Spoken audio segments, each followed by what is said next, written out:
Documentários são produções artísticas de qualquer mídia, não ficcionais, que visam o comprometimento com a realidade dos fatos.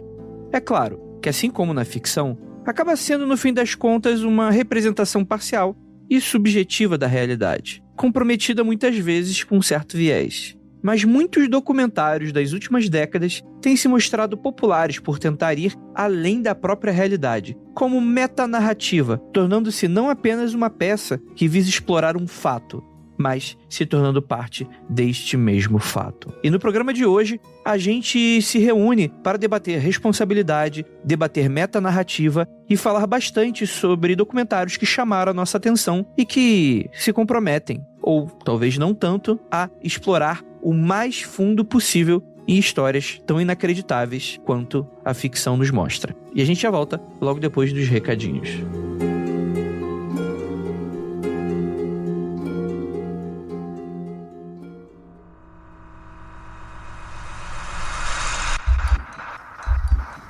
Não há nada de errado com seu áudio.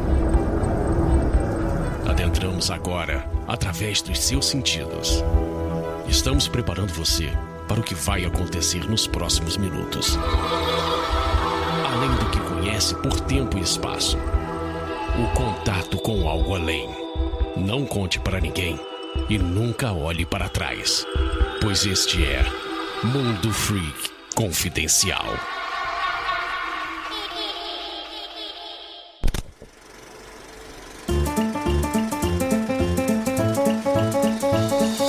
E chegamos aqui agora na área de recadinhos do seu, do meu, do nosso Mundo Freak Confidencial. Muito obrigado pela sua paciência e por sua audiência, estar sempre aqui com a gente. E galera, vou pedir apenas aquele minutinho só pra vocês me escutar falando um pouquinho, ficar declamando uma poesia em forma de recadinhos para você, galera. Lembrando a todos que o Mundo Freak Confidencial é exclusivo do Spotify. Pra quem tá chegando agora, bem-vindo, bem-vinda, bem-vinde. Somos aquele seu podcast de mistérios, curiosidades e casos insólitos que você tanto ama ou tá amando, já que está conhecendo nesse exato momento. Seja bem-vindo. Espero que esteja maratonando, provavelmente está, né?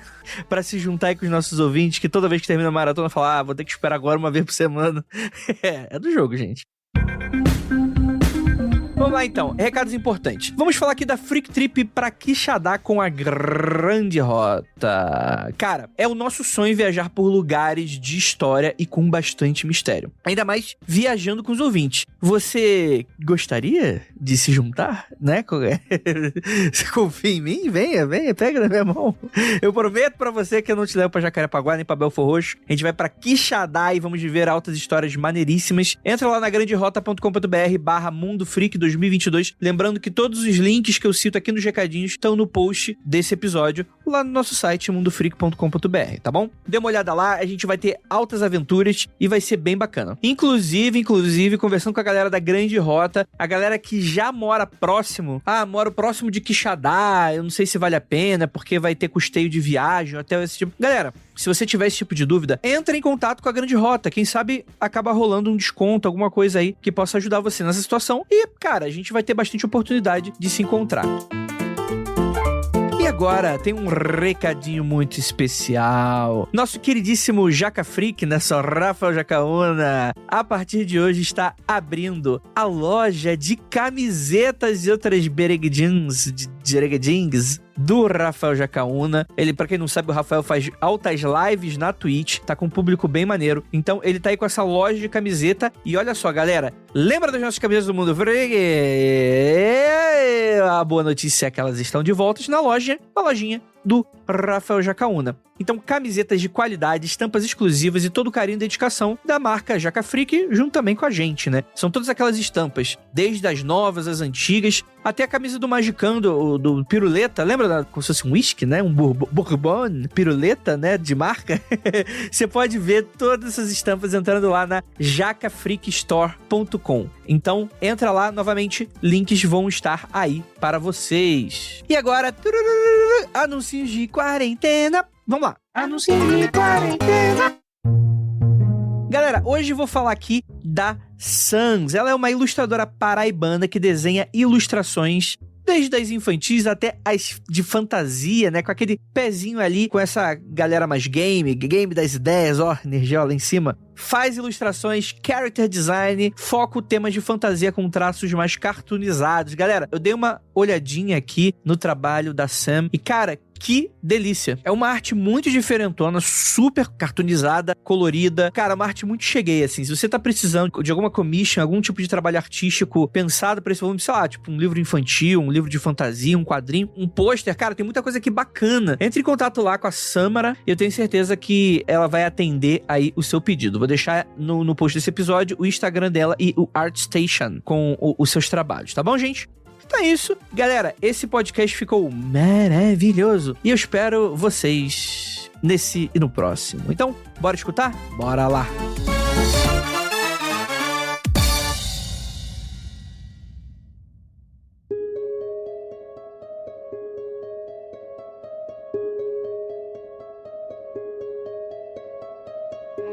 Longos dias e belas noites, queridos ouvintes. Está começando mais um Mundo Freak Confidencial. E dessa vez, vamos gravar um documentário e decidir quem vai morrer e como a gente vai decidir isso. Você descobre até o final desse episódio. E para mais já temos aqui ela, nossa queridíssima assassina de plantão, só que não mata gatos, Jay. Oi, pessoal, tudo bem? Esse documentário eu não assisti, eu só sei a história. Eu sabia da história por trás, mas nada que tenha animal no nome aí, não falo não, mas eu já sabia da história. Hoje a gente fala de documentários assustadores, mas a gente vai falar mais de crime, né? Tô bem contente. É claro, é porque o Pé Grande não respondendo os nossos pedidos de entrevista. Infelizmente é o que tem pra hoje. E temos aqui nosso queridíssimo especialista em cinema, mas nenhum desses documentários passou em cinema, então nem sei o que tá fazendo aqui, Gabi Laroca. Eu só vim aqui porque eu fui obrigada. O Andrei, ele me obriga a comparecer a essas gravações. Agora calcule, ouvinte, o que eu tenho dela que faz ela vir aqui gravar. Foda, né? Mas eu queria saber, você falou que a gente vai decidir quem vai morrer, a gente vai fazer um filme de horror, slasher, ou a gente vai falar sobre documentário? Ou será que são os dois? Tum, tum. Então, alguém não recebeu o convite de hoje, talvez podemos ter aí nossa vítima em potencial. E temos aquele nosso queridíssimo homem gelado, vindo da geladeira, Lucas Balaminuti. Hoje eu vou trazer pra vocês um documentário de religião, só pra causar polêmica. Ah, não, Lucas, não. Então vambora. Eu selecionei um também sobre religião. Será que a gente selecionou o mesmo?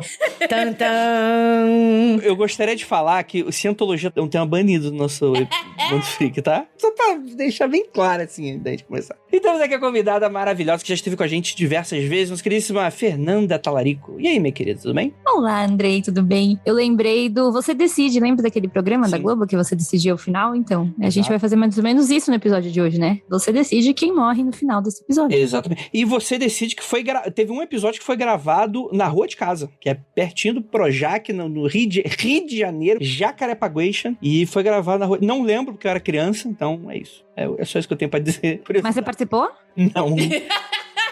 Mas é impressionante, meus amigos de Jacarepaguá, eles não vão mentir comigo. Ou talvez eles mentam comigo. Que lá é onde fica o Projac, né? Fica ali pertinho. Cara, todo mundo de Jacarepaguá já fez alguma escala na Globo de figurante.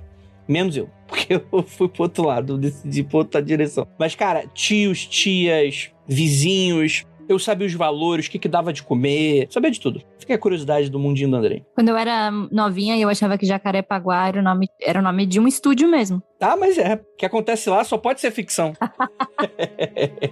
Rio de Janeiro sendo Rio de Janeiro. Gente, eu tenho até dificuldade. O título que tiver nesse episódio vai ser o que venceu. Mas eu nem sei como é que eu vou titularizar esse episódio, porque realmente começou com uma proposta de documentários assustadores, e a pauta saiu tão gore, polêmica e escrota. Vou usar o sentido da palavra mesmo, porque... foi horrível, assim. Eu olhei pra aquela pauta e eu falei, Jesus Cristo, eu nunca quero gravar isso na minha vida. Aí a gente falou documentários quase assustadores, que sejam legais, com plot twists interessantes e que a gente quer recomendar pra vocês e que são muito bacanas aí, enfim, nesse terreno de documentários. Eu tinha selecionado alguns, fui duramente criticado por uma integrante desse podcast, mas não vou falar que é a Jay. Mas eu queria muito saber de vocês a opinião de alguns desses documentários e que vocês tragam também algumas coisas legais aí pra gente também passar pro ouvinte. Lembrando a todos, esse episódio vai ter spoilers, tá? Eu acho que, por exemplo, tem uns aqui que eu quero falar que eu não vou falar diretamente necessariamente coisas que vão acontecendo no final, tipo, pontos específicos, mas que eu quero falar mais abertamente, sem nenhum problema. Então, caso você escute o nome de algum documentário, você queira saber do que a gente tá falando, eu recomendo que você procure a lista, vou deixar na Andinha a lista do que foi citado aqui nesse episódio, e que a gente for falar com spoilers e tal, pra você correr atrás deles. Alguns, infelizmente, não estão disponíveis de maneiras fáceis ou legais. Enfim, gente, se virem aí, caso você não se importe, então vamos falar de spoilers. I'm Mo Rocca, and I'm excited to announce Season 4 of my podcast, Mobituaries. I've got a whole new bunch of stories to share with you about the most fascinating people and things who are no longer with us. From famous figures who died on the very same day, to the things I wish would die, like buffets. All that and much more. Listen to Mobituaries with Mo Rocca wherever you get your podcasts.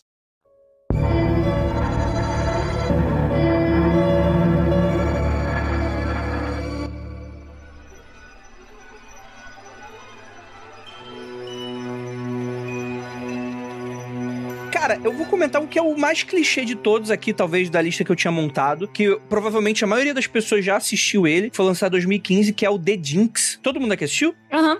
Ele é bem clichêzão, né? Principalmente porque ele tem um grande plot twist na história dele, que é a história sobre um malandro, que ele esquarteja uma pessoa, né? Como várias pessoas nos Estados Unidos. E aí, enfim, tem uma série de questões aí que vai fugindo da polícia, etc e tal. Ele é preso. E aí, quando ele é preso, descobrem que ele, na verdade, ele é herdeiro de uma família, de uma empresa, como é que se fala? Empreiteiro de Nova York, e que tem muita grana. E aí tu fala, caralho, o que esse maluco tá fazendo no Cafundó dos Jugas, num aluguel bizarro, morando com um vizinho mais bizarro ainda? O que tá acontecendo, etc e tal. E aí a gente mergulha na história desse cara, que é o Durst, né? O sobrenome dele. E que aparentemente começa como um documentário convencional de true crime, né? Não, mas é que ele era pra ser só um documentário, né? Enfim, sim, exato. Vamos lá mostrar a vida do cara. E eu tava até comentando com a Era, cara, tipo, é um tipo de documentário que provavelmente eu nunca assistiria, porque eu não sou muito cara do true crime, mas ele parece ser um crime que não parece ter tanta... Eu acho que talvez possa ter tido um burburinho nos Estados Unidos, porque um cara era um herdeiro, né? Então, sei lá, eu fico imaginando, sei lá, tipo, o Eike Batista comete um crime, tipo, a gente provavelmente vai ficar muito curioso pra saber o que tá acontecendo. Mas, tipo, eu nem conhecia a pessoa, não conhecia o trabalho dele, não conhecia sobre o que ele era. Eu fiquei meio, cara, tipo, é um documentário meio genérico, né? Um cara que matou algumas pessoas e a gente vai aprender mais sobre a vida dele, tentar desvendar algumas motivações. O que foi, Gabi? Você tá indignada aí? Não, é tipo o comentário do André. Um documentário genérico. O cara foi lá, matou uma galera, assim, mas tipo,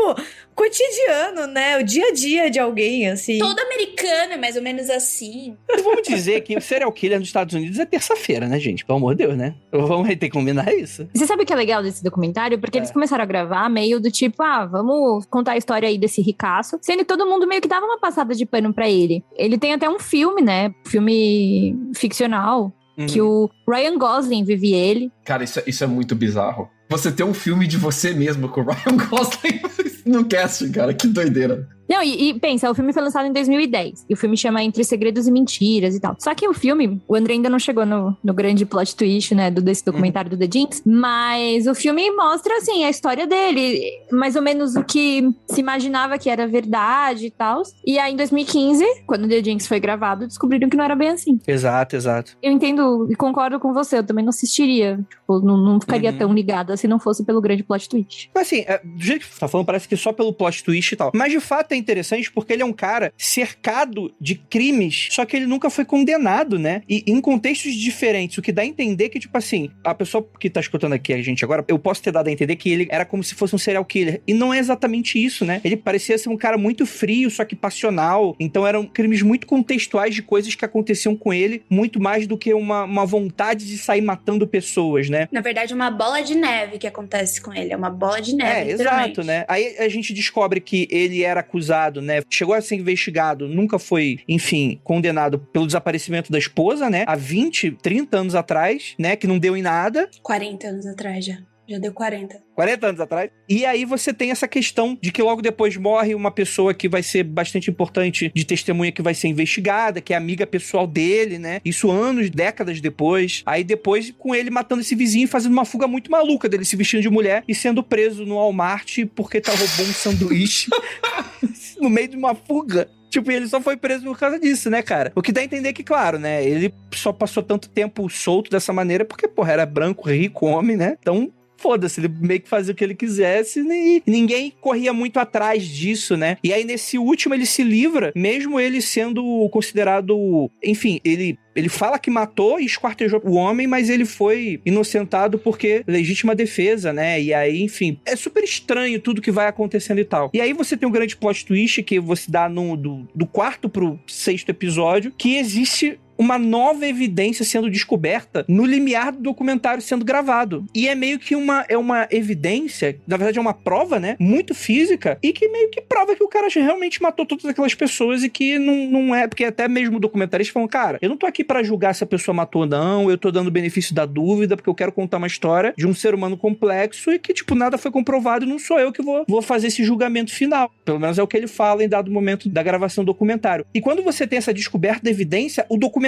inteiro muda e sai daquele documentário meio genérico de true crime pra se tornar um documentário sobre a produção daquele... É muito metalinguístico, em que são os produtores, né, os jornalistas, etc., cameraman, se questionando e fazendo várias reuniões do tipo, cara, e agora? O que a gente faz? E naturalmente eles falam, cara, a gente não vai levar isso pras autoridades agora, a gente vai usar isso pra confrontar o cara na câmera, pra ser tipo uma novidade, pra dar uma prensa nele, né? E cara, é muito maluco essa conclusão final do documentário. Ele termina de uma maneira muito maneira, que assim, é meio frustrante a maneira como ele termina, porque você quer saber mais, só que, tipo assim, é algo que aconteceu no meio da gravação do documentário, então não tem um a mais, tipo, não tá planejado um a mais. Tipo, eles teriam que parar a produção do documentário durante anos pra tentar mostrar uma conclusão do que aqueles eventos vão levar pro cara, né? Ia morrer, né? De certa maneira, né? Então, assim, ele é um documentário super elogiado, assim, né? Surpreendente. Muita gente gosta muito dele, principalmente por causa desse plot twist que leva a gente a adentrar, assim, os meandros da equipe e da produção desse documentário. Parece que virou uma tendência esse estilo de documentário que começa o documentário sendo sobre um assunto e no meio do caminho ele muda e ele vira um documentário de outro assunto, né? E é engraçado como essa virada, esse gancho, às vezes prende a gente muito mais do que ser um cara que desapareceu com a esposa, que esquartejou o vizinho, ou alguma coisa assim. Parece que a gente tá em um nível de true crime que a gente já tá meio que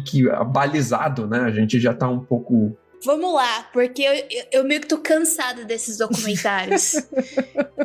Eu tô assustada com ela gesticulando aqui. Eu tô vendo que o Lucas também ficou meio tipo, o quê?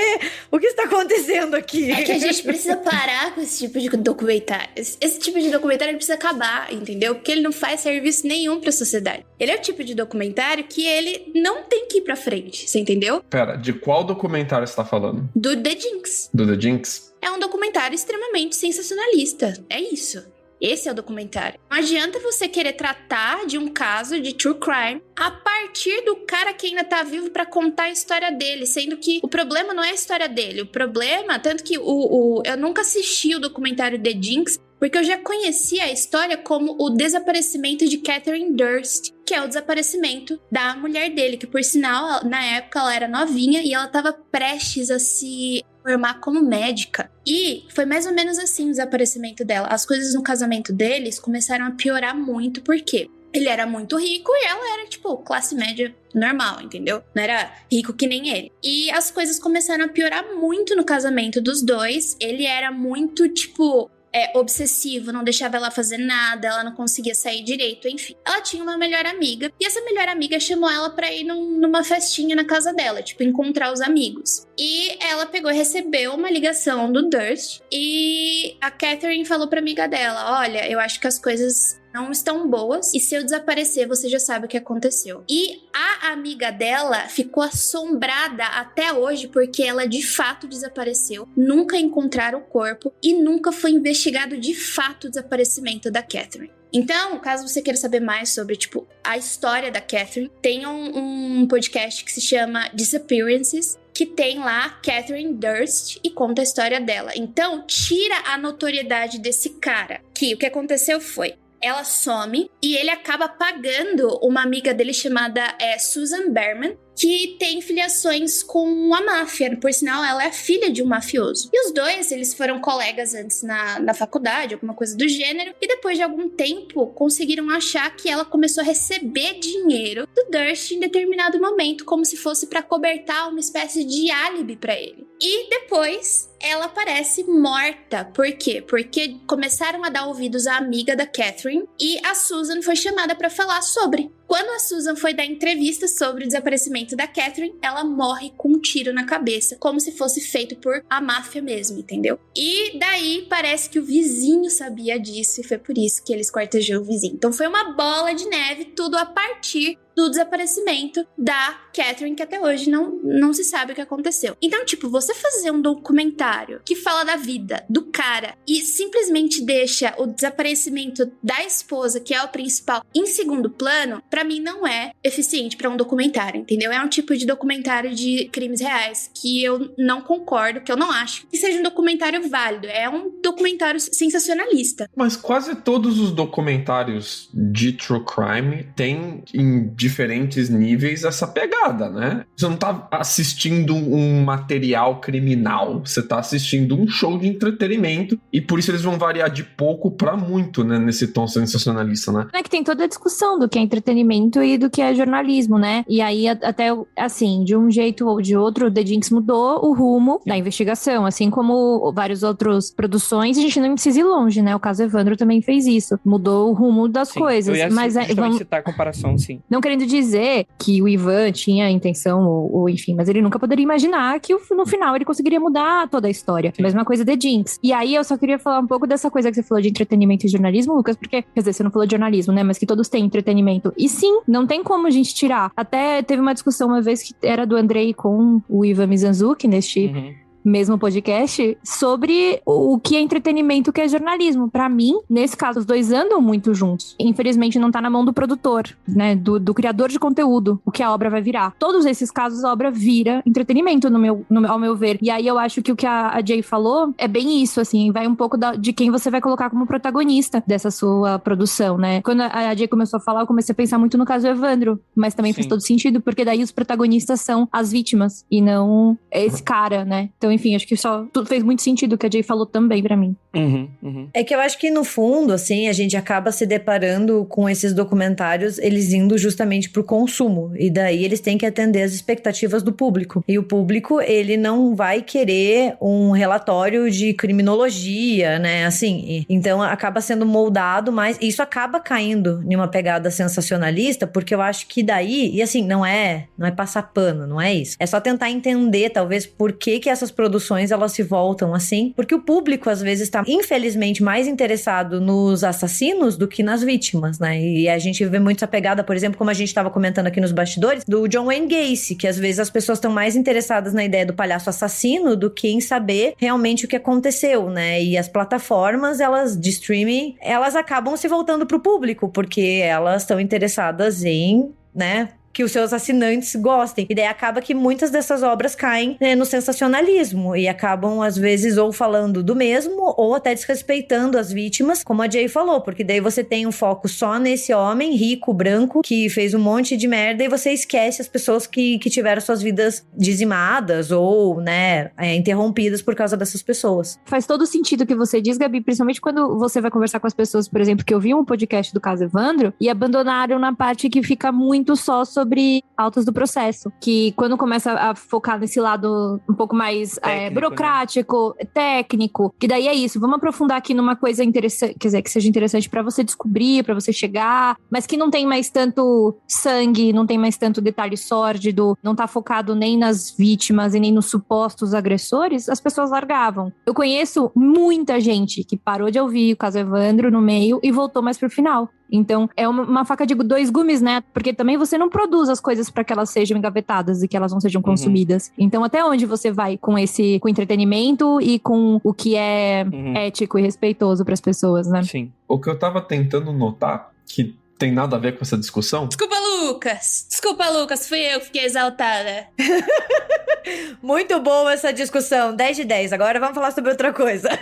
Agora que vocês acabaram a redação do Enem... Legal essa discussão toda que vocês tiveram, mas voltando aqui para algo que interessa, a nossa discussão foi exatamente a parte que as pessoas largam o documentário. Entendi, Lucas. Não é isso. É que eu tava tentando notar uma outra parada, que é o seguinte, tem uma tendência atual do documentário começar sendo sobre alguma coisa e mudar no meio do caminho. E parece que os documentários que fazem isso estão tendo muito sucesso. Por exemplo, como que é o nome do maluco lá, Andrei, dos leões, dos tigres? O rei da máfia dos tigres, não é? Ficou com Máfia dos Tigres? É, Tiger King. Brasileiro sabe fazer título, meu amigo. A gente sabe fazer título. Eu tinha esquecido o nome dele em português. Mas o Máfia dos Tigres, ele começa assim e ele muda completamente. O Impostor começa assim, muda completamente. Tickled começa assim, muda completamente. E eu não sei qual que é a magia que esses documentários têm, mas quando eles fazem isso, eles me pegam muito mais. E eu percebo, eu sou muito curioso com, caraca, se surpreendeu os produtores desse documentário? Com certeza isso vai me surpreender. Eu sou muito bobo. Eu percebo que eu tô caindo por isso, mas eu caio e eu acho muito legal. Porque parece que você tá acompanhando a pessoa que tá descobrindo a história. Ela não descobriu a história toda, resumiu e te apresentou. É como se ela estivesse pegando na sua mão e falando, venha descobrir a história comigo, né? Você se sente do outro lado da câmera, né? Mas, Lucas, eu não acho que você seja bobo. Na verdade, você é um espectador, sabe? Porque... Você comprou a narrativa e já era. E porque a gente esquece muitas vezes, como o documentário tem esse tom do real, né? E a gente às vezes esquece que tem roteiro, que tem edição, que eles caminham por um lado, que eles escolhem o que eles querem falar. E muitas vezes essas escolhas são deliberadas pra fazer com que o espectador fique fisgado, que nem você, Sim. entendeu? Então, às vezes as coisas também não são tão aleatórias, é tudo bem planejado. Então, tá rolando ali uma intenção de quem sabe do que tá fazendo pra pegar a gente, que é o espectador médio, né? E às vezes a história de descobrir aquilo é mais interessante do que o fato sendo descoberto, né? Você acompanha mais uma jornada. O Tickle faz muito isso. Pra quem não conhece, o Tickle, ou Coceguinhas, é um documentário de um jornalista da Nova Zelândia que ele tava investigando o cenário de cócegas competitivas que ele tinha descoberto. Ele é um jornalista que... O ouvinte agora, caralho, o que tá acontecendo? A guinada que deu. Esse cara, ele já costumava pesquisar coisas bem bizarras, bem freaks, que nem no Mundo Freak, ele já estava acostumado a fazer umas matérias mais assim. Ele começou a ir atrás desse cenário competitivo de cócegas, onde pessoas se encontravam para fazer cosquinhas uma nas outras de forma competitiva, como se fosse um esporte amador. E ele começou a tentar mergulhar nesse mundo das cócegas competitivas, e ele desvendou um mundo de tráfico internacional e exploração de menores, que era extremamente amador, encabeçado por praticamente um grupo de 2-3 pessoas muito pequeno, rolando milhões de dólares por trás e, assim, em 50 países diferentes. Uma parada gigantesca acontecendo por trás do, muito entre aspas, cócegas competitivas. E logo no segundo episódio, você deixa de acompanhar um documentário sobre um esporte amador fringe, bizarro, de nichado, e começa a acompanhar 2 investigadores lutando contra esse abuso de poder da pessoa que está por trás desse tráfico de pessoas, exploração de menores, ameaças de processo, ameaças da vida dele, e começa a desvendar todo um universo de mentiras que vem desde os primórdios da internet, de contas fakes, de hackear o sistema de internet de uma universidade inteira para esconder um crime. Cara, tem tudo nesse documentário. Tudo. Mas Tickled não é uma série, né, Lu? Não, ele é um documentário. É um filme. Ah, tá, não, é porque você falou o capítulo, no segundo capítulo eu fiquei meio perdida, mas tá, não. Não, tipo, ele faz mais ou menos blocos, assim, durante o documentário, né? Eu acho o Tickled meio chato, sabia? Você achou? Eu achei ele legal. Eu amo o David, o jornalista, mas o começo, ele tá levando muito a sério, tipo, eu fui atrás pra descobrir pessoas fazendo cosquinhas, eu não consigo comprar isso, sabe? Parece algo que você não assistiria, né? Eu vou confessar que eu só assisti porque eu gosto muito de Turismo Macabro, que é aquela série documental dele na Netflix, que tal qual a Jay, eu só não assisti um episódio que envolve morte de animais. Eu assisti todos os outros porque, enfim, ele vai viajar e vai descobrindo lugares bizarros no mundo, né? Então, tipo, ele vai pra Colômbia pra fazer o caminho que ele vai atrás do Pablo Escobar, tipo, da onde o Pablo Escobar ia e tal. Porque, enfim, o David é demais, né? Esse cara do Tickled. O último episódio, ele vai naquela casa de torturas, porque eu gosto muito que a Americana é tão bizarro que tem 2 episódios só pra bizarrices de americanos. E aí ele vai pra uma casa que ele paga pra ser torturado.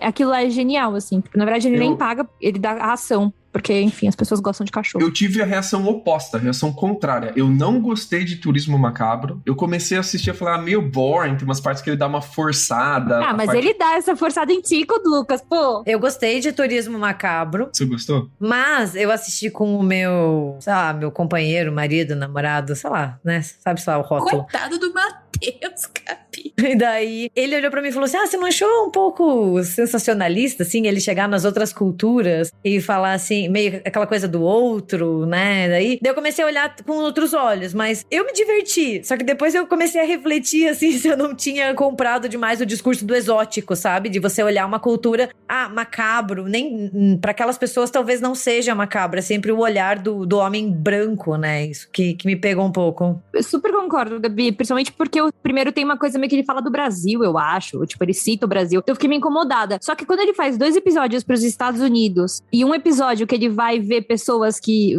um bando de branco racista que acha que os negros vão invadir e matar eles, e ele claramente tira sarro dessa galera, eu dou um pouco de moral pro Turismo Macabro, mas principalmente porque ele dá 2 episódios pra americano com aquela cara de, meu Deus, por que essa galera é tão bizarra, sabe? Aquele episódio da Casa de Tortura, que é o último, se fica assim, não, essa galera é muito maluca. É muito maluca. Amo esse episódio. Esse episódio me convence que você tem uma louça pra lavar, muda a sua vida. Eu fui me alistar pra ir na Casa de Tortura, pra participar. Real? É, real. E tem mais de uma, tem várias agora. Praticamente uma franquia, mas ela é toda de voluntários. Isso que eu achei interessante. E eles não aceitam dinheiro, eles aceitam só doação. Doação de comida para animal, de alimento não perecível. E eles não aceitam grana. Você não tem como chegar lá e doar grana para eles. E é só voluntário que trabalha lá. Eu falei, cara, eu vou ir ver qual é. Só que tem uma fila de 2 anos para você ser torturado pelos caras. 2 anos! O país inteiro, os Estados Unidos inteiro tá tentando ser torturado na casa dos caras. Qualquer coisa é melhor do que viver em 2022. É só mandar os caras vir pro Brasil, velho, em época de eleição. Eles vão ver o que é uma bela na tortura. E pro ouvinte que tá achando estranho, mas como é que é? Tipo uma casa de sustos, como era no Hopi Hari? Não, galera, é de tortura mesmo. É você ser torturado, o máximo que dá pra você ser torturado, sem você morrer ali, é o que os caras vão fazer. Você assina um termo, tirando a responsabilidade desse pessoal que vai te torturar, caso você morra, a culpa não é deles. Então você assina real um termo de... se você morrer, o problema é todo seu, sabe? E é engraçado que no último episódio de Turismo Macabro, ele mostra o comecinho dessa tortura. Se não me engano, o David fica tipo menos de 10 minutos, né? E aí o primeiro ele coloca um fone e o fone toca muito alto e ele achando que ele ia conseguir ficar, sei lá, muito mais tempo e ele fica 10 minutos, porque é enlouquecedor. E tem uma galera que é viciada, que vai mais de uma vez nessa porra. Sério, enfim. Eu amo de documentários bizarros, eu fiquei muito feliz de poder introduzir o Turismo Macabro, porque é o meu favorito, de longe, assim. Eu amo muito essa série. A última parada que eu gostei muito do Tickled é que conforme você descobria mais sobre o grande vilão do documentário, né, mais complexo parece que o problema todo ficava. E aumentava de tamanho, de proporção, de nível de financiamento, de dinheiro e de tipos de crimes diferentes. E eu fiquei pensando o quanto as pessoas estão na beira de se tornar aquele cara, mas não tem a grana pra virar aquele cara. Porque você vê o comportamento que esse cara tinha na internet, de mentir, de fazer perfil fake, de ir atrás de zoar a vida das pessoas com perfil fake e tentar fazer elas caírem pra vários tipos de bait que ele fazia, de se apaixonarem pelo personagem que ele fazia e depois zoar com a vida das pessoas. Cara, tem muito isso na internet hoje em dia, mas as pessoas não têm dinheiro pra fazer isso no nível maluco que ele fazia. Então, por isso eu achei muito interessante, assim, ir atrás e desvendar a pessoa. E tem uma cena fascinante no final, onde ele tá fazendo a estreia do documentário esqueci qual que era o prêmio. Ele tá em uma premiação fazendo a estreia do documentário e o vilão tá lá assistindo a premiação. E ele vê o próprio documentário e ele vai sabe quando tem premiação, normalmente eles fazem bancadas de perguntas, né? Pra você fazer pergunta pra produção. E ele começa a discutir na bancada de perguntas com a produção do documentário. Então, tipo, não só a história não se fecha no final, mas como ela se mistura completamente o que é o documentário e o ato de fazer o documentário, né? No final, os dois viram completamente a mesma coisa. Eu achei essa tendência extremamente fascinante de ver os documentários fazendo isso agora. Sim. Eu queria dar uns 2% aí, ligando um pouco essa última fala do Lucas com a discussão anterior sobre etc. E assim, eu não vou bater nenhum martelo com relação a isso, eu acho que é uma discussão muito complexa, mas que, puxando um pouquinho do que a Gabi falou, cara, um documentário, e é isso que eu sempre falo, toda vez que eu tenho oportunidade aqui. A gente falou, por exemplo, no Zeitgeist. Cara, documentário, ele se vende como real, ele tá falando sobre fatos reais, naturalmente, mas ele é uma narrativa. E no frigir dos ovos, uma narrativa independe se aquilo tá sendo puxado de algum fato que de fato aconteceu ou se é pura ficção, né? Eu acho que nem existe como criar uma ficção não inspirada em coisas reais, mas acho que essa é outra discussão. Mas de qualquer maneira, eu acho que esse tipo de documentário, ele tem um apelo forte com a gente justamente porque quando a gente entra nesse cenário da metalinguagem, a gente passa a ter uma virada do que é o protagonista que a gente tá acompanhando, né? Tanto no caso Evandro, quanto o The Tickle, eu consegui assistir só até a metade, eu não consegui ter tempo de terminar ele, mas... É chato, pode falar. Tá bom, é chato. Mas você viu que eu não chamei o cara de o acusado, eu chamei ele de o vilão. Porque é um vilão, é uma história, cara. Todo um conceito na fala do Lucas, gostei. mas, cara, não deixa de ser, né? Eles estão assumindo posições de antagonismo, né? E quando você vê, por exemplo, The Jinx mudar esse foco pra eles descobrindo uma nova evidência, essa história não é mais sobre esse personagem do rico que a gente não sabe. Tipo assim, tá bem na cara. Ele não consegue convencer em nenhum momento que ele não foi a pessoa que matou todo mundo, né? Dá pra ver na cara dele que ele matou todo mundo. Mas você tira ele do protagonismo, lembrando a todos, não é só protagonista que é herói, né? Você pode ter protagonistas que são anti-heróis, que são vilões, né? Isso aí não Olha o Coringa aí, né? O Coronga. Mas essa é a questão, mano. Você passa a assumir um pouco desse grupo de produtores sendo os protagonistas de uma história que ainda está em desenvolvimento. Isso assume pra gente uma urgência naquela história e uma agência pra essas pessoas que elas, a partir dali, elas não são pessoas que estão... que, assim, no cenário mais ideário do mundo, pessoas que estão apenas catalogando e registrando um evento do passado pra se tornarem realmente pessoas com uma agência dentro dessa história. Eu acho que esse é o ponto, né? Eu acho que o próprio caso Evandro também é isso. Apesar de eu não achar a pegada do Ivan sensacionalista, não dá pra dizer que a proposta documental de storytelling, de você ter falando, galera, ocorreu um crime há 90 anos atrás, e você provando a tortura das acusadas e provando a inocência dessas acusadas, tipo, como sendo algo... é a mesma coisa. Não tem como não falar que é a mesma coisa. Então, eu acho que isso tem um apelo muito importante com relação a essas histórias, né? Então, eu acho que é por isso que a gente se conquista tanto por isso tudo, né? Porque a gente, agora a gente tá ali no CSI junto com a galera. E a gente se sente também parte daquilo, de certa maneira. A gente não tem agência nisso, mas a gente sente como se a gente tivesse. É muito doido isso quando tu para pra analisar, de certa maneira. Quer ver um que faz isso extremamente bem, Andrei? O Impostor, de 2012. Ele começa como um documentário de uma criança que desapareceu e depois ela se torna um outro documentário completamente diferente sobre um impostor que tomou o lugar dessa criança que desapareceu, que é um cara da Europa que não tem nada a ver com essa criança, e ele vira um documentário de como que esse cara fez pra tomar o lugar dessa criança e por que a família tava aceitando aquela mentira que ele tava contando, mesmo ela sendo muito óbvia, né? É muito óbvio que ele não era um moleque que desapareceu, e mesmo assim a família tava tratando ele como se fosse, né? Eles entrevistaram durante todo o documentário o impostor, e ele foi explicando exatamente o que tava passando na cabeça dele. Eu lembro dessa história. E o que ele se importava e o que ele não se importava enquanto o documentário tava rolando. Então você vê os dois lados da conversa, o da família e você vê o dele, e ele completamente admitindo toda a culpa, admitindo que todos os erros que ele fez. Ele não tava passando pano pra ele mesmo, mas você via na forma com que ele contava o quanto que ele se achava por causa disso. Ele se achava o bom, o foda. Olha a mentira, como eu sou bom mentiroso. Olha como eu sou um bom impostor.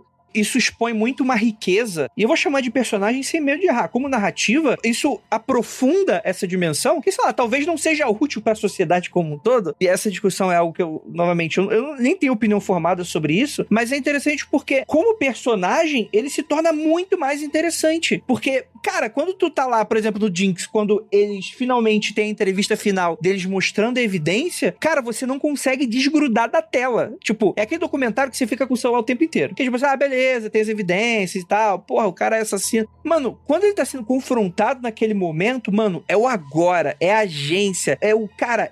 E aí? A gente já sabe que ele é culpado. E agora? O que vai acontecer? Como ele vai reagir perante a essa questão? Isso assume uma dimensão completamente diferente, né? Tanto que eu acho que acabou viciando um pouco a produção de documentários depois, e eu não sou um cara muito fã de documentários, mas dá pra perceber, como por exemplo, o Don't Fuck With The Cats, acho que é assim que se fala, né? Don't Fuck With Cats. Da Netflix, né, que saiu, cara, que eu acho que é um documentário que ele se perde, por exemplo. Ele tem uma história interessante, eu quero saber a conclusão dela, porque é muito indignante, né? Então eu assumo essa posição de testemunha, que é um cara que ele ganha fama na internet porque ele começa a torturar gatos em vídeos, né? Em coisas de deep web, né? Coisas nesse sentido. E a narrativa assume que você vai ter um grande protagonismo dos comentaristas e pessoas normais que ficaram indignadas com aquilo e que tentam investigar atrás do cara, pra no final se tornar um documentário comum de que um psicopata que precisa ser separado e beleza. E depois você vê que essas pessoas que depois assumiram, pelo contrário, elas tinham um potencial de prejudicar as informações, como diversos outros eventos da história, as pessoas comuns tentam ajudar e acabam atrapalhando a porra toda. Então, eu acho que pra mim o Don't Fuck With Cats falha, porque ele tenta forjar esse momento de ruptura da narrativa pra uma outra coisa e acaba se tornando o mesmo genérico de sempre e acaba descartando o inicial que ele tenta fazer. Então, pra mim, não me pegou, mas eu entendo o apelo, porque, enfim, né? Tipo, tu quer ver o psicopata se fuder e em dado momento ele vai ser preso, né? O que eu quis chamar atenção lá no começo é o seguinte. Vocês estão falando de narrativa, muito legal, mas qual é a narrativa que você compra? Porque, por exemplo, saiu aquele documentário lá do Son of Sam, que tem uma teoria da conspiração, literalmente, de um jornalista, não sei se ele é um jornalista criminal, que não foi só o Son of Sam que cometeu todos aqueles crimes ali, que tinham mais pessoas. Como é que é o nome? É Son of Sam. Os Filhos de Sam veio pro Brasil. Eu acho que foi pela Netflix também. Da Netflix. E, de novo, eu acho um documentário também super perigoso, porque as pessoas compram aquela narrativa como verdade. E isso é problemático, você entendeu? Porque qual é a narrativa? De que o cara não cometeu aqueles crimes sozinho, sendo que as evidências policiais que a gente tem até hoje levam que só o Son of Sam cometeu aqueles crimes. Eu lembro que quando saiu, algumas pessoas vieram na minha DM falando: você viu? Não, eu tenho certeza agora que quem cometeu não foi só ele. Tipo, cara, não, você precisa olhar pra... Qual é a narrativa que você compra, você entendeu? E outra, voltando pro The Jinx, pra mim ele falha também, porque ele vê, dá aquela explosão, traz aquela bomba pra gente e não termina, vira uma reflexão sobre si mesmo de documentário. Pra mim falha, entendeu? Eu acho que quando a gente consome esses documentários, a gente tem que sempre ligar a chavinha crítica, né? E sempre também, por mais que você esteja assistindo por entretenimento, seja lá qual for o seu objetivo ao assistir o documentário, que não é o que a gente tá conversando aqui, você tem que entender aquilo que a gente também tava falando, né? Que existe uma intenção por detrás desse documentário e que ele não tá necessariamente passando a história ou o caso como ele realmente aconteceu, né? Que ele pode ter ali as suas intenções, os seus objetivos, né? E a gente precisa lidar com isso de forma crítica. Os Filhos de Sam, ele faz um desserviço total, porque ele fomenta um mega pânico satânico, porque daí ele cria essa ideia, não, né? Porque a teoria já existe, né? Desse jornalista, mas ele vende ela como verdade. Então, assim, se você é um espectador que não tá prestando muita atenção, assim, e você realmente acredita de que existe uma grande conspiração satânica no mundo, sabe? Em nenhum momento o documentário faz muita questão de chegar e falar, ó, isso é uma teoria, né? Ele vende como se fosse a verdade absoluta e não uma das várias teorias e explicações que podem existir, né? Então, eu acho que é sempre importante ter esse olhar crítico de que a gente tá vendo um produto também, né? E que por detrás desse produto existem pessoas idealizadoras que querem contar uma história e que tem algum objetivo também ao contar essa história. A gente não tá vendo como se fosse um espelho, ou abrindo até uma janela pro caso real e vendo como ele realmente aconteceu na hora que ele aconteceu, né?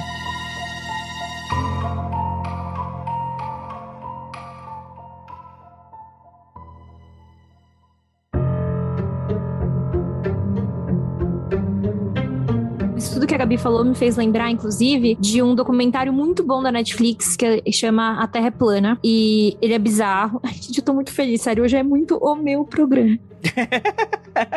Isso tudo que você falou faz muito sentido, porque é o seguinte, independente do que você tá assistindo, até uma câmera de segurança tem a mão de alguém por trás. Então, por que a câmera de segurança tá virada pra aquele lado? Tem um motivo. Esse é o recorte que a gente assiste do porquê que você tá assistindo. Então, não importa o que, você tá sempre assistindo um lado da história. Você pode entrevistar quem você quiser, você pode fazer um documentário de 38 horas. Tem a sua mão, tem o corte, tem o porquê. Até se você decide deixar uma câmera na frente de uma pessoa falando por 40 horas, tem um motivo pra isso. Então, a gente tem que sempre entender. Quando saiu A Terra é Plana, eu lembro que muita gente falou, mas vai ficar dando palco pra essa galera, vai ficar dando palco pra negacionista. Só que aí você assiste ao documentário, e a Gabi pode até confirmar, é um documentário tão bem feito, ele é tão sutil, ele deixa os terraplanistas se enforcarem. E ele tem uns cortes de câmera, de mostrar, por exemplo, o rosto das pessoas ficando chateadas com o que tá acontecendo, muito bom. Porque no final desse documentário, os terraplanistas acham que eles vão conseguir provar que a Terra é plana fazendo um experimento que, obviamente, dá tudo errado. O filme termina com esse experimento. É perfeito, porque ele vai mostrando os terraplanistas com cara de bosta. Eu não sei se pode falar palavrão. Pode falar palavrão, né? Pode falar palavrão. Pode falar, caralho.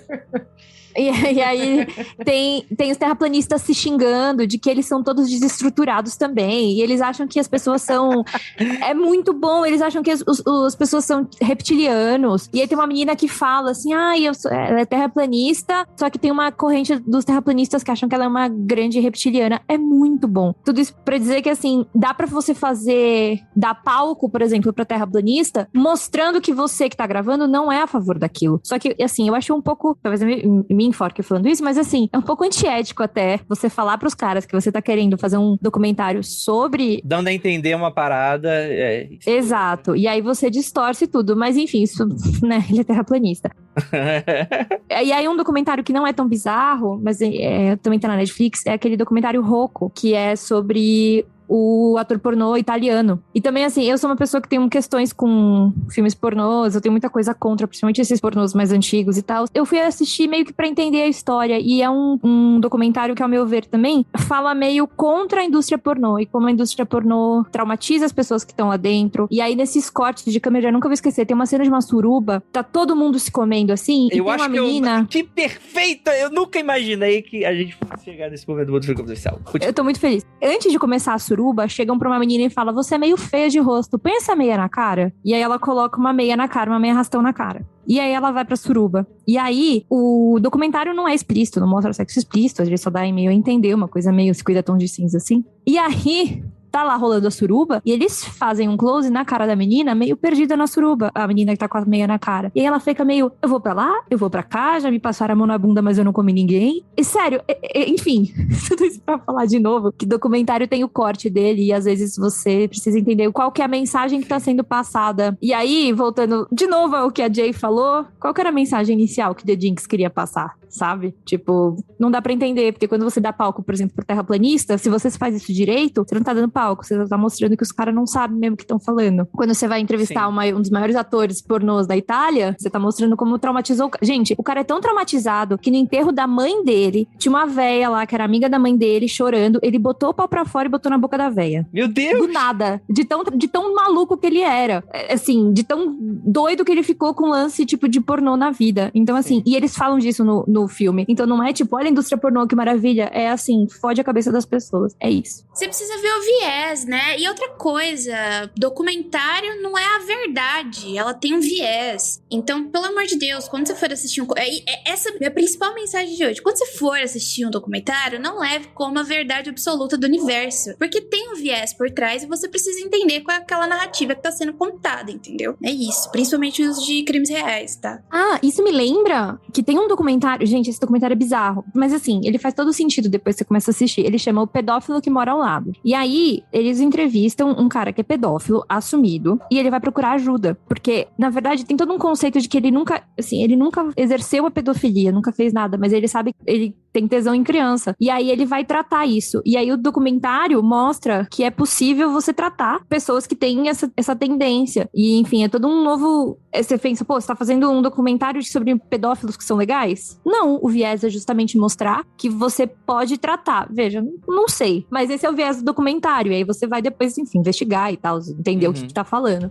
Mas Tudo dá pra você entender o que tá por trás. No caso do Terra Plana, eu vou confessar que eu fiquei um pouco decepcionado, porque eles deixaram de lado toda a parte religiosa dos terraplanistas. Que é o mais tenso, que é o mais pesado. E o buraco é muito mais embaixo, e eles não quiseram mexer com os cristãos malucos americanos, que são tudo terraplanista, e inclusive a ideia da Terra plana, como teoria da conspiração, vem dos cristãos aqui de Illinois. Eu passei uma vez em frente da igreja, naquela cidadezinha, que eu sempre comento aqui, que onde começou o movimento terraplanista americano, e até hoje, aquela vilazinha inteira, cheia de cartaz. Se você acredita na Terra redonda, saia daqui, você não é bem-vindo, você vai tomar tiro. E o como casa junto essas teorias da conspiração cristãs, especialmente que vem aqui dos Estados Unidos, né? Como ela foi repaginada para ser vendida em outros países, eles deixaram tudo isso meio que de fora, né? Um que fez isso, acho que até melhor, essa ideia de dar palco para maluco, mas de uma forma que não necessariamente tá colocando eles em uma posição de poder, é o Jesus Camp,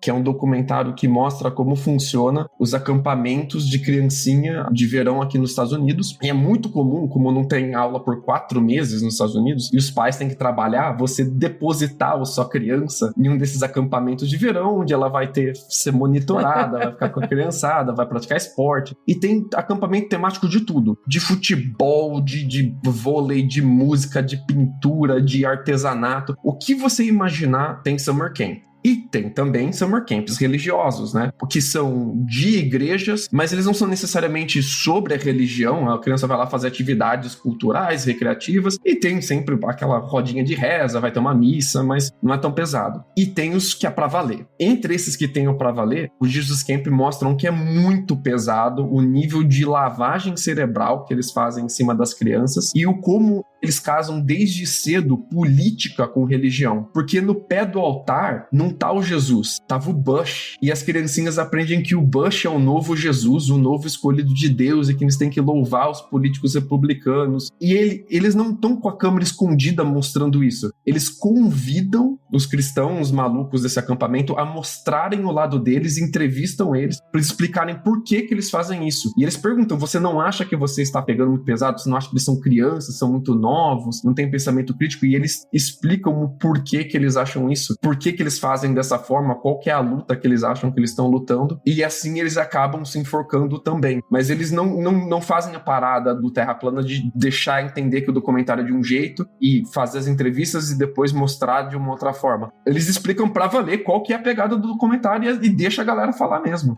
Então, mas aí eu acho que que assim, eu já conheço o do Terra Plana e eu não vi, na verdade, né? E esse eu não conheço, né? Mas eu conheço a fama do Terra Plana. Esse aí não dá um problema do tipo só expor o discurso? Ou deixa claro que é uma maluquice mesmo? Ele deixa claro. Ele deixa claro que é uma maluquice porque ele entrevista pessoas que eram da igreja, passaram por essa infância de Jesus Camp, de ir nesse Jesus Camp todo verão, e depois se afastaram disso e mostraram os problemas que eles lidam até hoje em decorrência daquilo. Os traumas que aquilo deixou na vida da pessoa e como aquilo alterou a vida da pessoa. E mostram também os que não alterou e que essas pessoas viraram. E você vê o contraste, cara, das pessoas que encarnaram o Jesus Camp pro resto da vida delas. Você olha para aquelas pessoas e você fala, não, esse é um religioso fanático maluco. É muito difícil você tirar alguma outra conclusão. Mas eu fico sempre com receio quando eu vejo esse tipo de documentário, de eu não estar gostando porque o documentário tá dizendo o que eu quero ouvir. Eu fico sempre com esse medo. O de Terra Plana me deixou um pouco com esse medo, o Jesus Camp me deixou um pouco com esse medo. Será que eu não curti pra caralho esse documentário? Porque ele simplesmente falou um monte do que eu quero. Pô, será que é um problema eu não ser um maluco do caralho, né? Então... É isso, cara. É por isso que eu tava falando de novo pra você não tomar o documentário como verdade, entendeu? Porque você já vai assistindo um bagulho, nossa, vai ser isso, e daí não é. E daí, entendeu? São as facas de dois legumes, né? Dá problema dos dois lados.